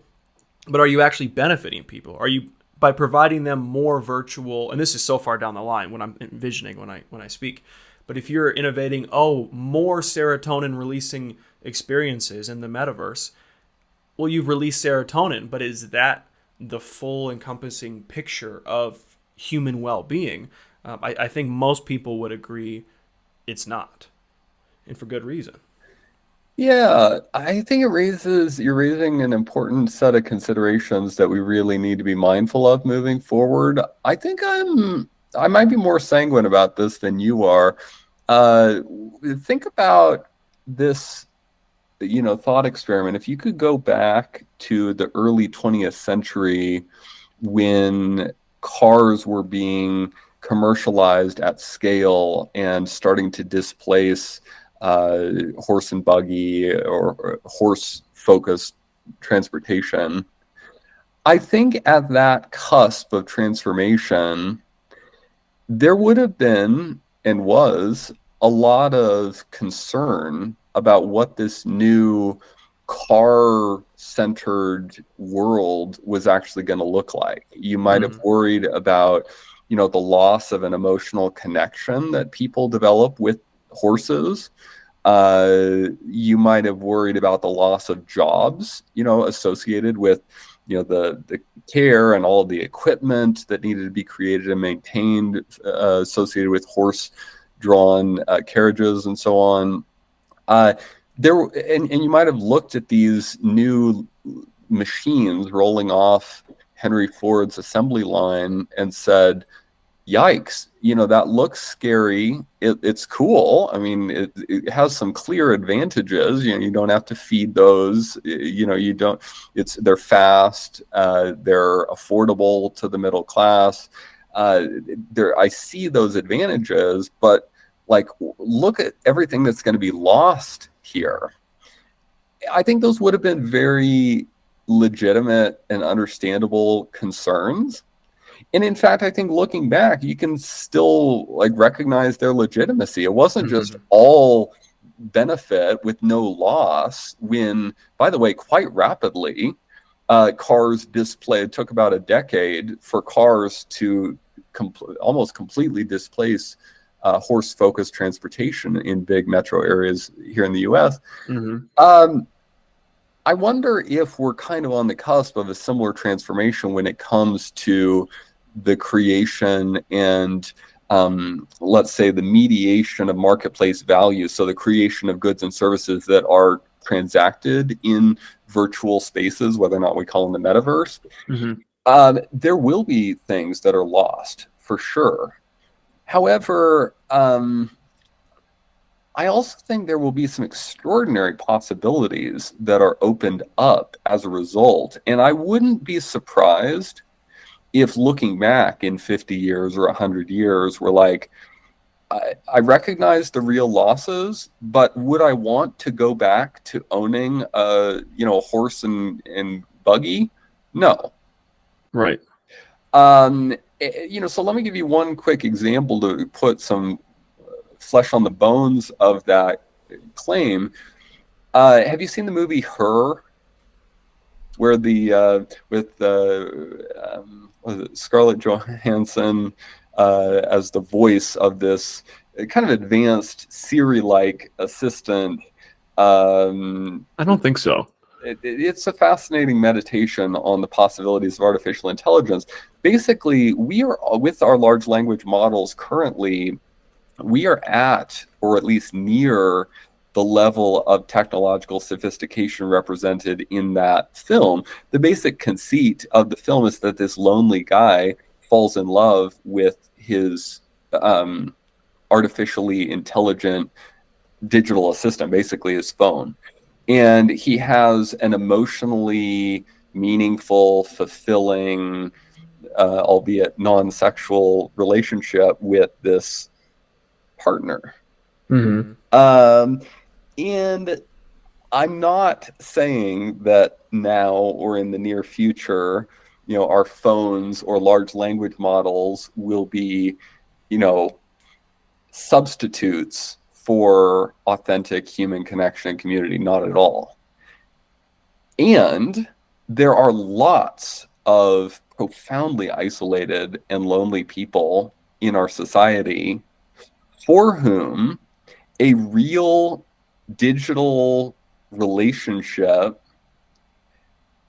can be. There are people actually who have these avatars and Mm-hmm. who report them to be emotionally, in many cases, emotionally satisfying. And in many cases, the acute loneliness that people experience might be less intense with this kind of digital, virtually mediated relationship with an artificial intelligence than it would at the baseline status quo. Right. My point is simply, again, I'm not saying, hey, yeah, we'll all just one day have, virtual lovers and human relationships will fall away. And no, I'm not. I think that would be terrible. That is not. But the point is that there are acute social needs that are not currently being met that might be best met by a human companion or a caretaker. I think of the hundreds of millions of members of our geriatric, older adult population who are in assisted care facilities or similar facilities who have very little interaction with other human beings in any sustained, meaningful way. Their lives might be substantially better as a result of rolling out high quality versions of kind of virtual worlds. I will also quickly say we ain't seen nothing yet in Right. terms of what the metaverse or these virtual spaces. I mean, it really is like looking at the Model T. There's no way you project forward from the Model T to, a Tesla. So I think we're basically at the Model T phase when we think about virtual communities and the metaverse. I just worry that, and I see the analogy you're making with vehicles instead of horses, right? But I worry that this is different in kind. It's not just the next new technology. I worry that maybe consent is the approach I want to start with. You can more or less consent to wanting the newer, faster car to drive faster. You could, no, I'd rather drive slowly, no problem. But if a society is, due to economic pressures, incentivized to have everyone, and this is thinking very far down the line, as I have been, live in a virtual world, let's say, more or less live, a Black Mirror type situation, because that's where all of the value add is. That's where you can increase your, serotonin. That's where you can build relationships. That opens the doors to an ability for so much manipulation that isn't just hypothetical. I mean, in my brain, we're already seeing it. You're not really consenting to what's happening around you. All you're doing, at minimum, if you want to call it consent, by putting on the headset or whatever it looks like, you're now gaining access to everyone else, right? Are you really, do you have to provide consent to have free speech to talk to people? Or is that some obligatory liberty as being born a human being, right? You have free speech. Oh, but I locked you in a cage, but if you follow my rules, I'll let you out, right? It's like, does the person in the cult, people often say that the person in the cult might have lived their whole lives. They might have, had really problematic relationships as a child with their cult master and things like that. And they might look back on it and say, thank goodness I was not stuck in that cesspool out there. They have all these cars and electricity and all this stuff that, the Lord does not allow for us. And they could look back 50 years later and say, thank goodness, this is so much better than the life that they had to live full of sin. And I think maybe that's too much of an exaggerated comparison, but not wholly different in idea that I'm inclined to agree with you that we're going to look back in 50 years or however many years I'm envisioning in my mind, because 50 years and the time frame of a of an animal is so minute of a time frame, right? That you can look back and say, oh, this is so much better. I just have a constant dopamine injection in my IV fluid at all times. But anyone looking at that vision of the world in the future could think, wow, that's really great that there was so much economic value, and I'm glad the investors are doing well.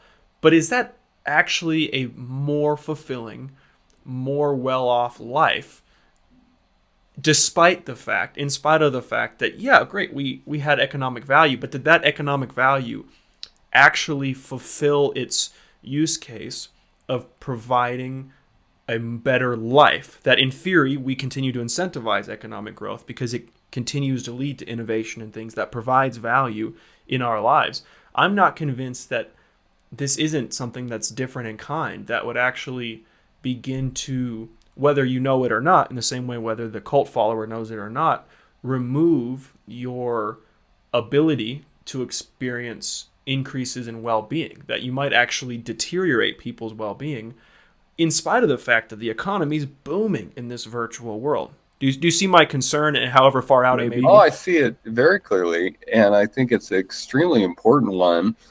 I think there are a couple things we'll need to stay tuned into to keep us from sliding down that slippery slope toward, metaverse hellscape.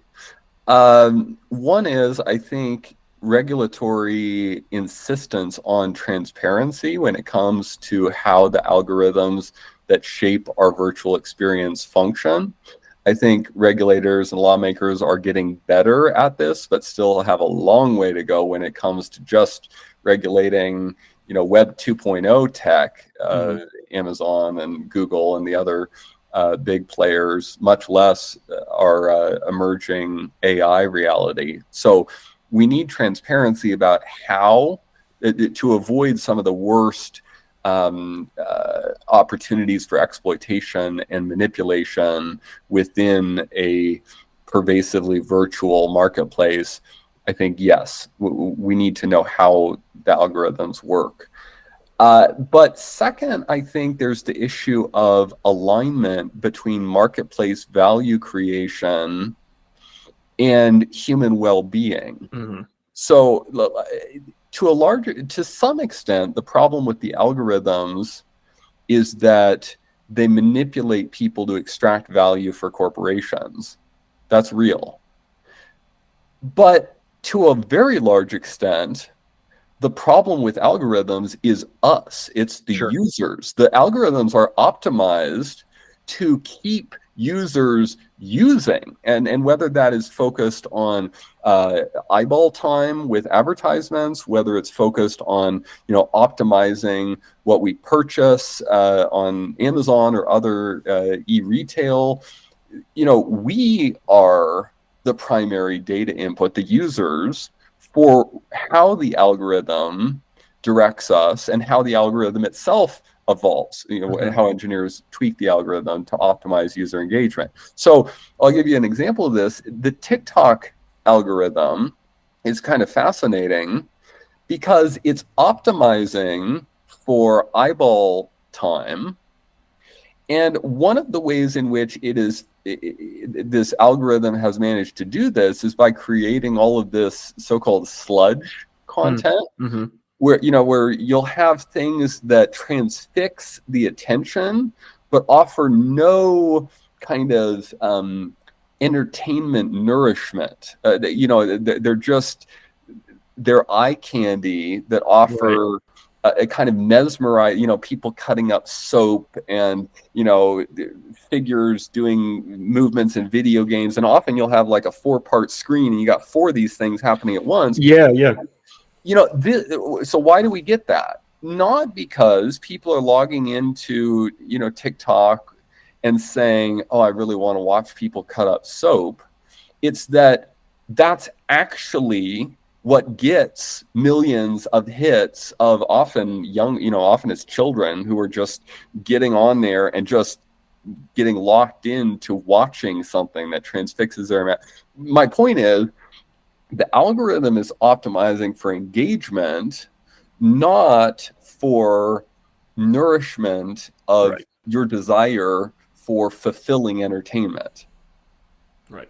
I think we need to think seriously. I mean, like consumers, what we advocate for, managers, UX designers working at these companies, top level managers giving directives for the alignment of incentives in these corporations. All of those stakeholders need to give some thought to how you align metrics like eyeballs and time spent on platform with what we as human beings actually find fulfilling. Mm-hmm. I think in many domains, a capitalist mode of allocating productive resources does an amazing job of delivering goods and services that actually add value to people's lives. And consumers tend to be surprisingly discerning, and maybe surprisingly is unfair. They tend to be very discerning about spending their dollars in a way that actually makes them, better off, healthier, happier, whatever, but sometimes we don't. And that is not something that regulators need to fix, probably primarily. That's something that the marketplace and participants in the marketplace need to be mindful about and work to solve for. So then, to my point about consent, then I wonder, how do you do that? How do you fix poor incentives when you're not fighting an even battle? It's not that you're manipulating them and they're manipulating you. And if we could just change the endpoints, the end nodes on our, on our algorithms, I mean, yeah, they're kind of a black box, so you might take time to change them. But if we could just change the nodes on each other, and then okay, great, the nodes are set for fulfillment, we're all set. In some really layman's, poorly worded terms of computer science and how algorithms work. But it isn't that, right? You're up against not just the stakeholders, you're also up against incentives that leadership can't, as far as I can tell, just change. You can't just, let's change our, let's just pick Instagram Reels, because everything's kind of becoming real. YouTube Shorts, right? Say there's all these companies doing shorts, and imagine that's all they did, kind of like TikTok. Well, if one competitor says, look, we just need to change our incentives, right? Unless we get a metric ton of consumers to appreciate, oh, wow, that really is more fulfilling for me, and find a way to experience that fulfillment. And how do you do that? What you're going to end up doing is a company runs themselves out of business because the other ones get more views because people realize, oh, I like viewing it, right? I mean, I'm not sure, and I think you and I might agree on this, liking viewing something isn't the same as feeling fulfilled. But if liking viewing is really easy to track and really easy to input into an algorithm, and also the reason people look at your content, they don't look at it to feel fulfilled. They look at it because they like the dopamine rush, right? Then you, by definition, if you want to have that industry without heavy regulation, you're going to have to incentivize the dopamine rush, or else you run yourself out of business. Yeah, so I think we get the corporations that we as consumers deserve. And if we want the economic incentives of those corporations to align with what actually brings us fulfillment, I think collectively we need to express that desire through our consumption decisions. So being mindful about what we spend our time consuming online or in our streaming queue or in our music queue or whatever it is, that is what will send the market signal to these organizations to adjust the algorithm to deliver content that we actually find fulfilling. So I think I don't mean to minimize or I don't mean to absolve the corporations and their leaders of responsibility for delivering content that actually, degrades people's experience of life or whatever. But I also think it's very easy to point the fingers over there without taking collective responsibility as consumers for what we're getting. And so I think basically if we collectively en masse say, hey, we want better quality television. We want music that actually, brings us, not just turned out by some formulaic, pop music generator. Like, demand that. Right. I just wonder if that's not possible. in relatively near future, because what happens when in 20 years the parent who's supposed to be moderating their kids online use was that kid who's now spent their whole life being, psychologically increasingly, technically advanced, psychologically manipulated, if you will. I just think about it as, if you take an entire world, like 99% of the earth is an alcoholic, and demand that we just stand up because we don't want alcohol, it degrades our experience, right? I actually agree with you that really it is on the consumer. But what happens when, shoot, that didn't happen, and 50 years later, now every consumer is a product of an entire life of being manipulated and addicted to the thing that we're supposed to now stand up to? Mm-hmm. Yeah, I think it's a fascinating analogy.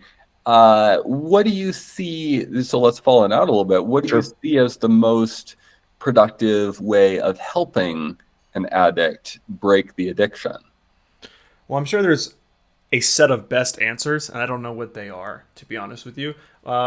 Whatever AA does, I guess. Yeah, okay, but what I mean is, do you want to pass laws that restrict access to liquor for people who have purchased a lot of it in the last 30 days? I mean, like, that's kind of a harebrained example, but like, in theory you could do it. The point of the analogy is, if you think of use of social media, let's say, as a kind of addiction, some people are saying, well, the way to stem that addiction is limit people's TikTok time to 30 minutes, or if they've used, and so the throttling is coming from this external locus of control, either an external regulator or maybe the company trying to self-regulate, rather than coming from the individual who is taking responsibility and accountability for their actions, and then taking steps. You mentioned the 12-step program, very focused on taking accountability and personal ownership first for your problem, for your addiction, for the harm that you've caused, and then for taking steps to correct the problem and avoid the sources of the addiction in the future. I'm not super well versed, but I know the outline of the program. It's very focused on, like, the locus of control is here, right? But also there is this focus on, like, a higher power. I'm not just this autonomous being. I'm an addict. So I need a source of support outside myself, higher power, and a community of accountability. And I have to take responsibility for my own actions. It's that combination. I think, like, that's the appropriate way or analog of thinking about breaking digital addiction. Now, let me say, it gets more complicated when we're dealing with children. Right. People. So there, I think the role of parenting needs to play a large role. I'm thinking of the addict analogy, mostly working with adults, applying to adults. But, if you are an adult who's trying to think about good digital citizenship, no, you're not some non-autonomous, self-determining virtual agent. There are forces outside your control that are subtly or not so subtly shaping your experience. And you need to take ownership for that experience in a community, whether it's friends who are like, hey, how are you doing with your screen time use, or whatever that you like. All of those components need to be in play. And I don't think it works to just say, well, I'm a virtual addict. What are you going to do? I'm waiting for the companies to change the algo. Yeah. And I see what you're saying. And I do agree with you. It just gets difficult. And maybe this is just my ignorance. Because I think, okay, well, if you're an alcoholic, you have to have a level of, self-accountability, if you will. But even that, let's say you learned that from an AA meeting, right? Well, you need an AA meeting for social media. There's not an equivalent. And maybe there should be, and maybe that's too simplistic of a view. But to me, okay, on the adult level, you have to have the things to turn to. If you're the one who's trying to drop social media, like I think about group projects. This is a real experience I've had, right? So I recent university graduate. If you don't have an iPhone and iMessage has different, emojis and things, you will be removed from the group, right? So it's like, well, that's, if everyone's an alcoholic and I'm not, well, sorry, you're the party pooper, right? If everyone's on social media and you're not, I agree. You need mass accountability, but sometimes it helps to like have a resource, right? Like AA is a resource that's well known, right? And maybe these resources exist and they're just not as well known for social media. So I mean, that's one concern I have, is that they just don't exist in the same way. But I agree with your line of thinking. And then with children, well, shoot, if we don't make these resources anytime soon, right? Let's say it takes us a long time. Well, now the parents are all the iMessage users, and they're expected for them to tell their kids to try to get an Android so you're not stuck in the bubble, or at least respect Android users. You know what I mean? It worries me in terms of time frame, that unless there are these other systems out there like Alcoholics Anonymous or whatever else that are trying to face these challenges, then what happens when the adult never gets the help they need, if you want to couch it like that, and now they're parenting kids that it's only going to get worse for them, right? So maybe I'm missing your point, but I think I know what you're saying, and part of me is just concerned that these resources aren't existing, and that only takes 5 people to make it, and then a shit ton of marketing, right? Like, it's possible these could be done. AA did it, right? But what happens when the algorithms, the black box algorithms that are very hard to understand, you try to market your anti-social media campaign on social media, and the algorithm doesn't let you because it's against business interests. Well, now you actually can't get it to people. You see what I'm saying? I mean, maybe I'm being too esoteric and too cynical, but part of me thinks that's a real possibility. Mm-hmm. I think it is. I think the much maligned journalism sector actually has a role to play here in helping us understand. In fact, there's been some great reporting in recent years about the impact of Instagram. You mentioned on teenage girls. The Wall Street Journal has done a lot of good reporting on Amazon's changes to its algorithm and so forth. Right. I think actually that's very important for helping the public understand collectively how these things are operating and what the risks are. And even news stories like the very stringent limits that many Silicon Valley tech entrepreneurs place on their own children's use of these devices. I mean, this is a canary in the coal mine, but this is good because the news is getting out there, and people are increasingly aware that this is a risk. I think there's, probably a business opportunity there that, like you just sketched out. I just don't think that the control of these companies is or is likely to be in the near future as kind of Orwellian as you're imagining. Like, could it go in that direction? I suppose. I hope it doesn't, but I don't know. I guess I'm cautiously optimistic that we're very resilient and very ingenious species, and I think a lot of those kids who grow up watching TikTok videos ad nauseum may grow up and be the parents who are like, yeah, you're not getting a phone until you're 16, and 15 minutes of screen time a day, that kind of thing. I don't know. Yeah, I mean, I'd like to be optimistic too, and I hope that's the case, right? I hope, with the tech leaders, I find those news articles interesting. On one hand, that makes me more cynical because they know it's not good for people, and then it's only, well, their kid doesn't have to do it, but all the millions of other people are still doing it, like using it. So on one hand, it makes me more cynical. On the other hand, then there's a bigger question, and maybe we don't want to go down this rabbit hole anymore, but what happens when the majority of people get their news feed from an algorithm that gives them their news, which is increasingly happening, right? It's from Twitter feeds and YouTube. A lot of people get news from Snapchat, right? So all of these things they're giving you what news it thinks you want, right? So we can continue this rabbit hole. I think I might just have to slightly agree to disagree that I'm a bit more cynical, but I'd like to be forcefully optimistic in the sense that I love the human spirit, and I obviously think we should continue to exist. I mean, and one last thing, the great thing about the free marketplace as a kind of continuously disruptive engine for creating new goods and services, if you get a sufficiently large addressable target market that is worried about exactly what you're worried about, you can have a very lucrative business meeting their desire for, non-algorithmically censored or mediated news. And, you put out your alternative, and, and if it takes off, then other companies will follow suit. And It's a big if, because then again, if it takes off, that's proof that it can be done, and if it doesn't, then I guess there's a failure of the human spirit, and our psychological evolution has faltered. But I suppose that's just when the time comes, we'll see what happens, right? But okay, so this makes me think, because this is a conversation that, especially in the early pieces of conversation, you can't have in a lot of countries or in a lot of social norms, right? Especially talking about the earlier points around like mushrooms and things like that, psychedelics, that it's very stigmatized.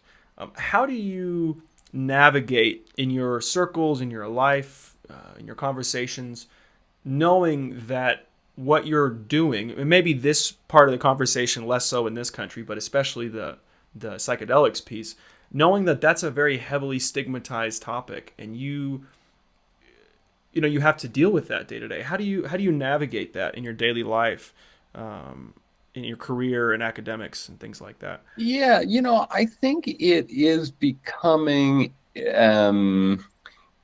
increasingly easy because people for whom it's, that they have some kind of stigma, acknowledged or not, attached to that, recognize the shifting social norms around it typically, and are willing to kind of laugh it off as a bit of, Boulder granola woo woo. And, part of it too, for me, is situating stuff like the conversation about psychedelics in this larger context of, what is the purpose it's serving? Why am I studying this? Why am I writing about it? Thus all of the discussion about contemplative practice. And I think that's just generally really important for overcoming stigma when it exists, is helping people who may have a stigma understand, like, what's causing that, where is it coming from, and what is the larger context that might lead somebody else to be interested in exploring this stigmatized place, kind of zooming out a little bit rather than staying, locked into stereotypes or narrow preconceptions about, whether it's psychedelics or another stigmatized topic. I'm doing some work right now on sex workers in both so-called base of the pyramid or developing world contexts and richer economies like the US. Sex work is another great example of a heavily stigmatized part of our economy. And, I think all of these considerations apply very much in a space like that, where it's like, okay, let's zoom out, understand the larger context here, take a look at our own implicit or sometimes explicit bias, try to understand where that bias is coming from. I think here, actually, if you're trying to work with stigma in yourself, being curious about where those emotions associated with stigma are coming from or what's triggering them can be very helpful. If you have a feeling of, disgust or revulsion, or, oh no, that's a taboo, or it's out of bounds, or, whatever. When we have these visceral reactions, I don't think you can, even if you want to move past them, and you might or might not, you don't just like snap your fingers and you're like, oh, I read some Wikipedia articles about this and it doesn't look so bad, and okay, so now I don't feel that way anymore. No, those visceral reactions we have to things, whether it's topics like sex work or drugs, any number of other taboo topics, they're rooted deep in our psyche and in our emotional center. And I think addressing those feelings is a very important part of the conversation, and getting curious about what's triggering those feelings, and then just like paying attention to those feelings without judgment, not necessarily wanting to change them, but wanting to notice them and understand to the extent that you can, what causes them, I think are productive first steps to tackling stigma wherever it exists. Before our conversation, you had shared a quote with me. It's a little bit less kindly worded than you're talking, but very similar type of meaning. And the quote was, "What can be destroyed by the truth should be." Are you ever motivated by truth? Do you ever feel that you're not just trying to break stigma for some kind of increase in well-being or psychological safety or whatever the motivators are in your research, but do you ever feel like you want to know the truth just for the truth's sake? Yes, absolutely. That quote I shared was from a sex worker and sex researcher, Ayla, a fascinating individual. And I really resonate with the sentiment because I think it reflects a courageous desire to look reality in the face and say yes to whatever you see there. There's a commitment embedded in that line. What can be destroyed by the truth should be, that ignorance is never bliss. Mm-hmm. You're never better off at a deep human level not knowing something that matters when you could know it. And, this is not obvious. There are all kinds of truths, whether it's the fidelity of a romantic partner, whether it's, decisions that your parents may have made, a whole range of realities that can rock people's worlds and bring an incredible amount of sadness and anxiety and, even despair from learning a truth that perhaps had been hidden or not revealed. And some people kind of consider that and they say, well, I don't know, there are some things that maybe I would just rather not know. Mm-hmm. I find it fascinating when I ask students whether, if they could know the circumstance of their death, they would want to know. And very frequently students will say, oh no, I wouldn't want to know that even if I could. This is kind of fascinating to me. I disagree, for the record. I would want to know, well, if you can know the timeline, because then I know how much risk tolerance I can have in my investments. Precisely. Oh, exactly. And not just your investments, the way that you spend time. Absolutely. Like who you spend time with, how if you knew that you were going to die 6 weeks from today, I mean, if I knew that, there are some things I would do exactly the same as I will do them over the next 6 weeks. But there are some people that I would see and some things that I would do differently. Absolutely. Just, yeah, totally. No, I'm in that camp as well. But the broader point is that I'm driven by a relentless desire to know the truth insofar as I can discern it. Recognizing the profound limits on my knowledge, on human knowledge in general. But the underlying commitment is not that everything worth knowing can be known. The underlying commitment is a desire to know whatever is within your capacity to know.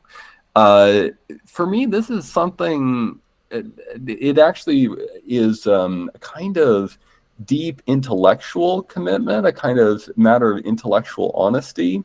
But it's also, I would describe it as really a spiritual practice of sorts. It takes a certain kind of, not just courage, but a kind of faith, not faith in the sense of believing a certain dogma or creed, but faith in the sense of like trusting, let's say, entrusting oneself to the reality that you come to know through that relentless commitment to the truth. And that sometimes it really isn't obvious that you're better off knowing what was in your power to know. In a sense, that itself is a kind of faith commitment. So yeah, there's a few things I've whittled it down to a select few. I don't know if I can name them off the top of my head, but there's a select few things in my life that I do now just because I did them growing up, or just off of some kind of gut, presuppositionalist feeling that I'm probably right. I've narrowed it down as much as I can. I think it's important to have reasons to do things. Or even if that reason is just a gut reaction because you want to react to, a scary person in the street. Okay, fair enough, right? But one of those few things, and I don't know if I'm coming up with real arguments or I've just been rationalizing the fact that I'm believing this without actually good reason, is actually what you've said. I am as you could probably guess, a firm believer in the value of truth, in understanding it, in dismantling the barriers that stigmatize it, in allowing and stimulating intellectual curiosity. I absolutely crave it in some kind of appreciation sense, right? Oh, it makes me happy, right? So there's that internal motivator, but also on some deeper level think it is immensely immensely valuable, and I think everyone would benefit from that. Now I can come up with tangible examples of like why it's important to tell the truth and know the truth, because if you lie, then you have to remember the lie, and what if the lie led to negative consequences? I mean, you can make up arguments from this starting point, but I don't know that I've ever really got to this point in any logically sound way that says, this is the best way to do it. It's the best to know truth. I always kind of start at that point. So just as a point of self-recognition, this is one of the few things that I haven't thought my way to this conclusion. I kind of start here and I've worked my way to it, and I've tried to avoid that as much as I can in my life. But nonetheless, I agree with you wholeheartedly, and that's still a journey I think worth having. It's a fascinating point. I thank you for sharing that. Do you think the underlying commitment is something like to the goodness of reality per se? My commitment to truth? Yeah. So if the idea is what can be destroyed by the truth should be that you want to know reality insofar as you can, where it shows up. I think the underlying reason for that is this commitment, or this conviction, or if you want to call it faith, that reality is good. And I don't mean that in the sense that obviously there are all kinds of facets of reality that are horrifying and horrible, but more that reality as contrasted with illusion is good. And I'm going to guess that I would agree with that and haven't really made the connection between the two. I mean, I'm also a believer that innately people are good as well. Maybe that's a different conversation to have. Maybe that's more concrete. But even then, if I were to say reality is good, that's still a base presupposition. It kind of just pushes the weight down the line. You know what I mean? Well, I mean, you got to... Yeah. I mean, you can either go in circles or you can have some kind of... Have a starter, right?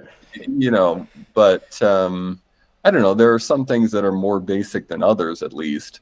And that does seem like a fairly basic question of whether or not one engages with reality out of the conviction that one thinks it's actually good.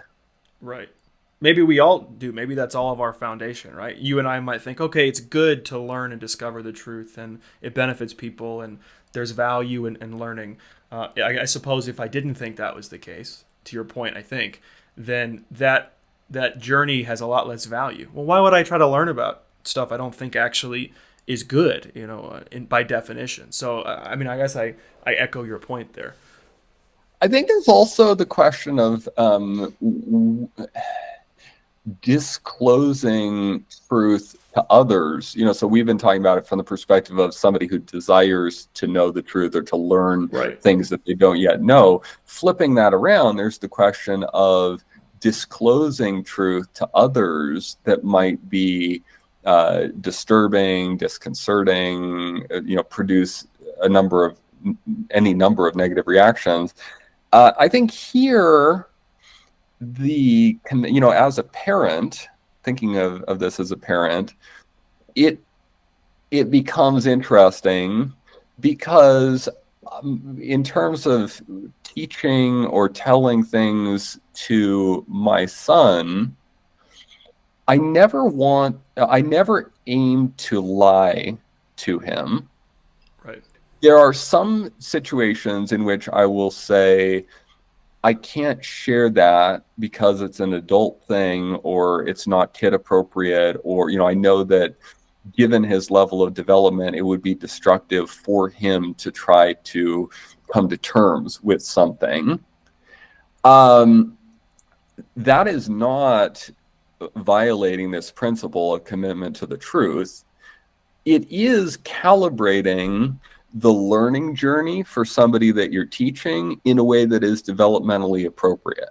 So, and Hmm. I think that applies much more broadly than just, parents and their children. It also applies to any teaching context where Right. you have to make determinations about the order of instruction and what makes sense to explain and unpack at what stage of the learner's journey.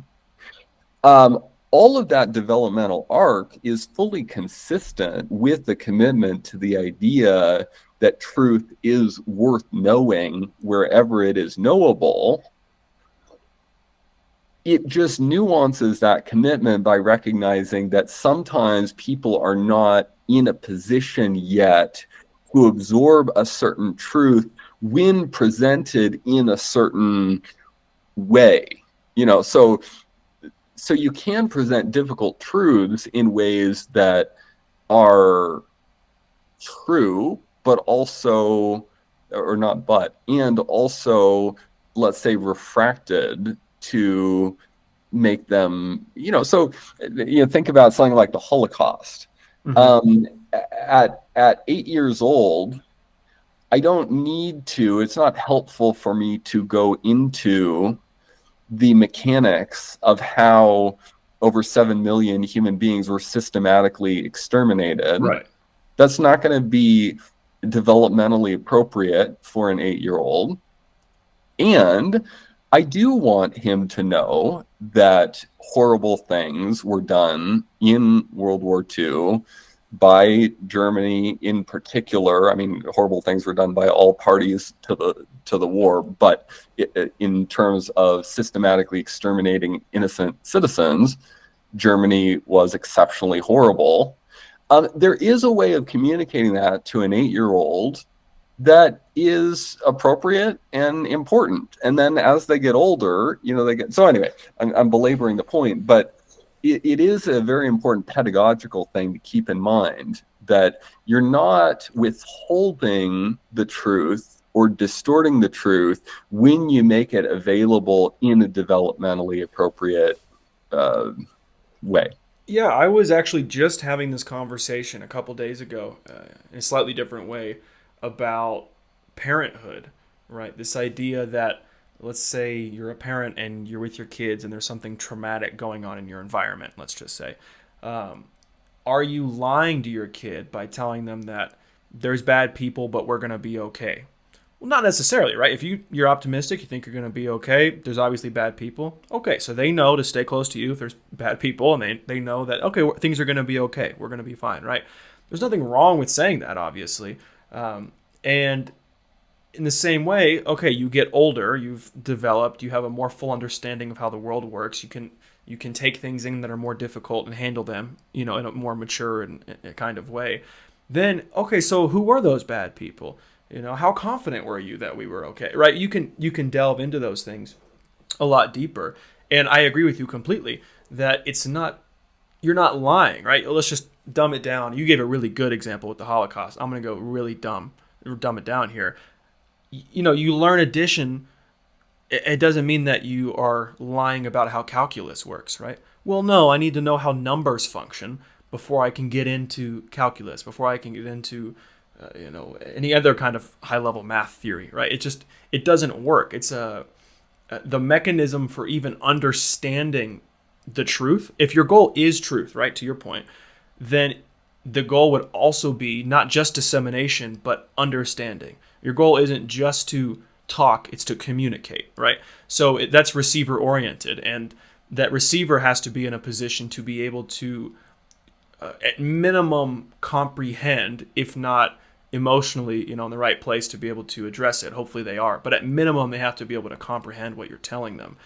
So I agree with you. Long story short, I wholly agree that this pursuit of truth is valuable, but withholding information, if you will, or rather reframing it as disseminating information when appropriate, is still ultimately achieving that goal of learning about the underlying good and trueness of experience. Hmm. Yeah.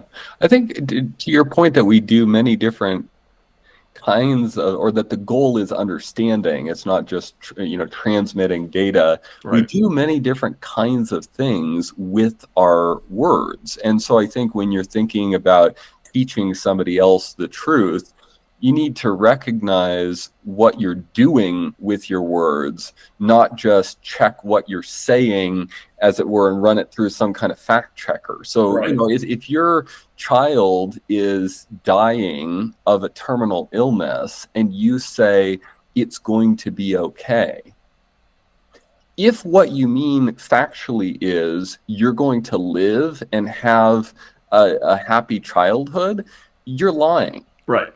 If what you actually mean, as I suspect most parents would mean in that situation, is I love you, you're not.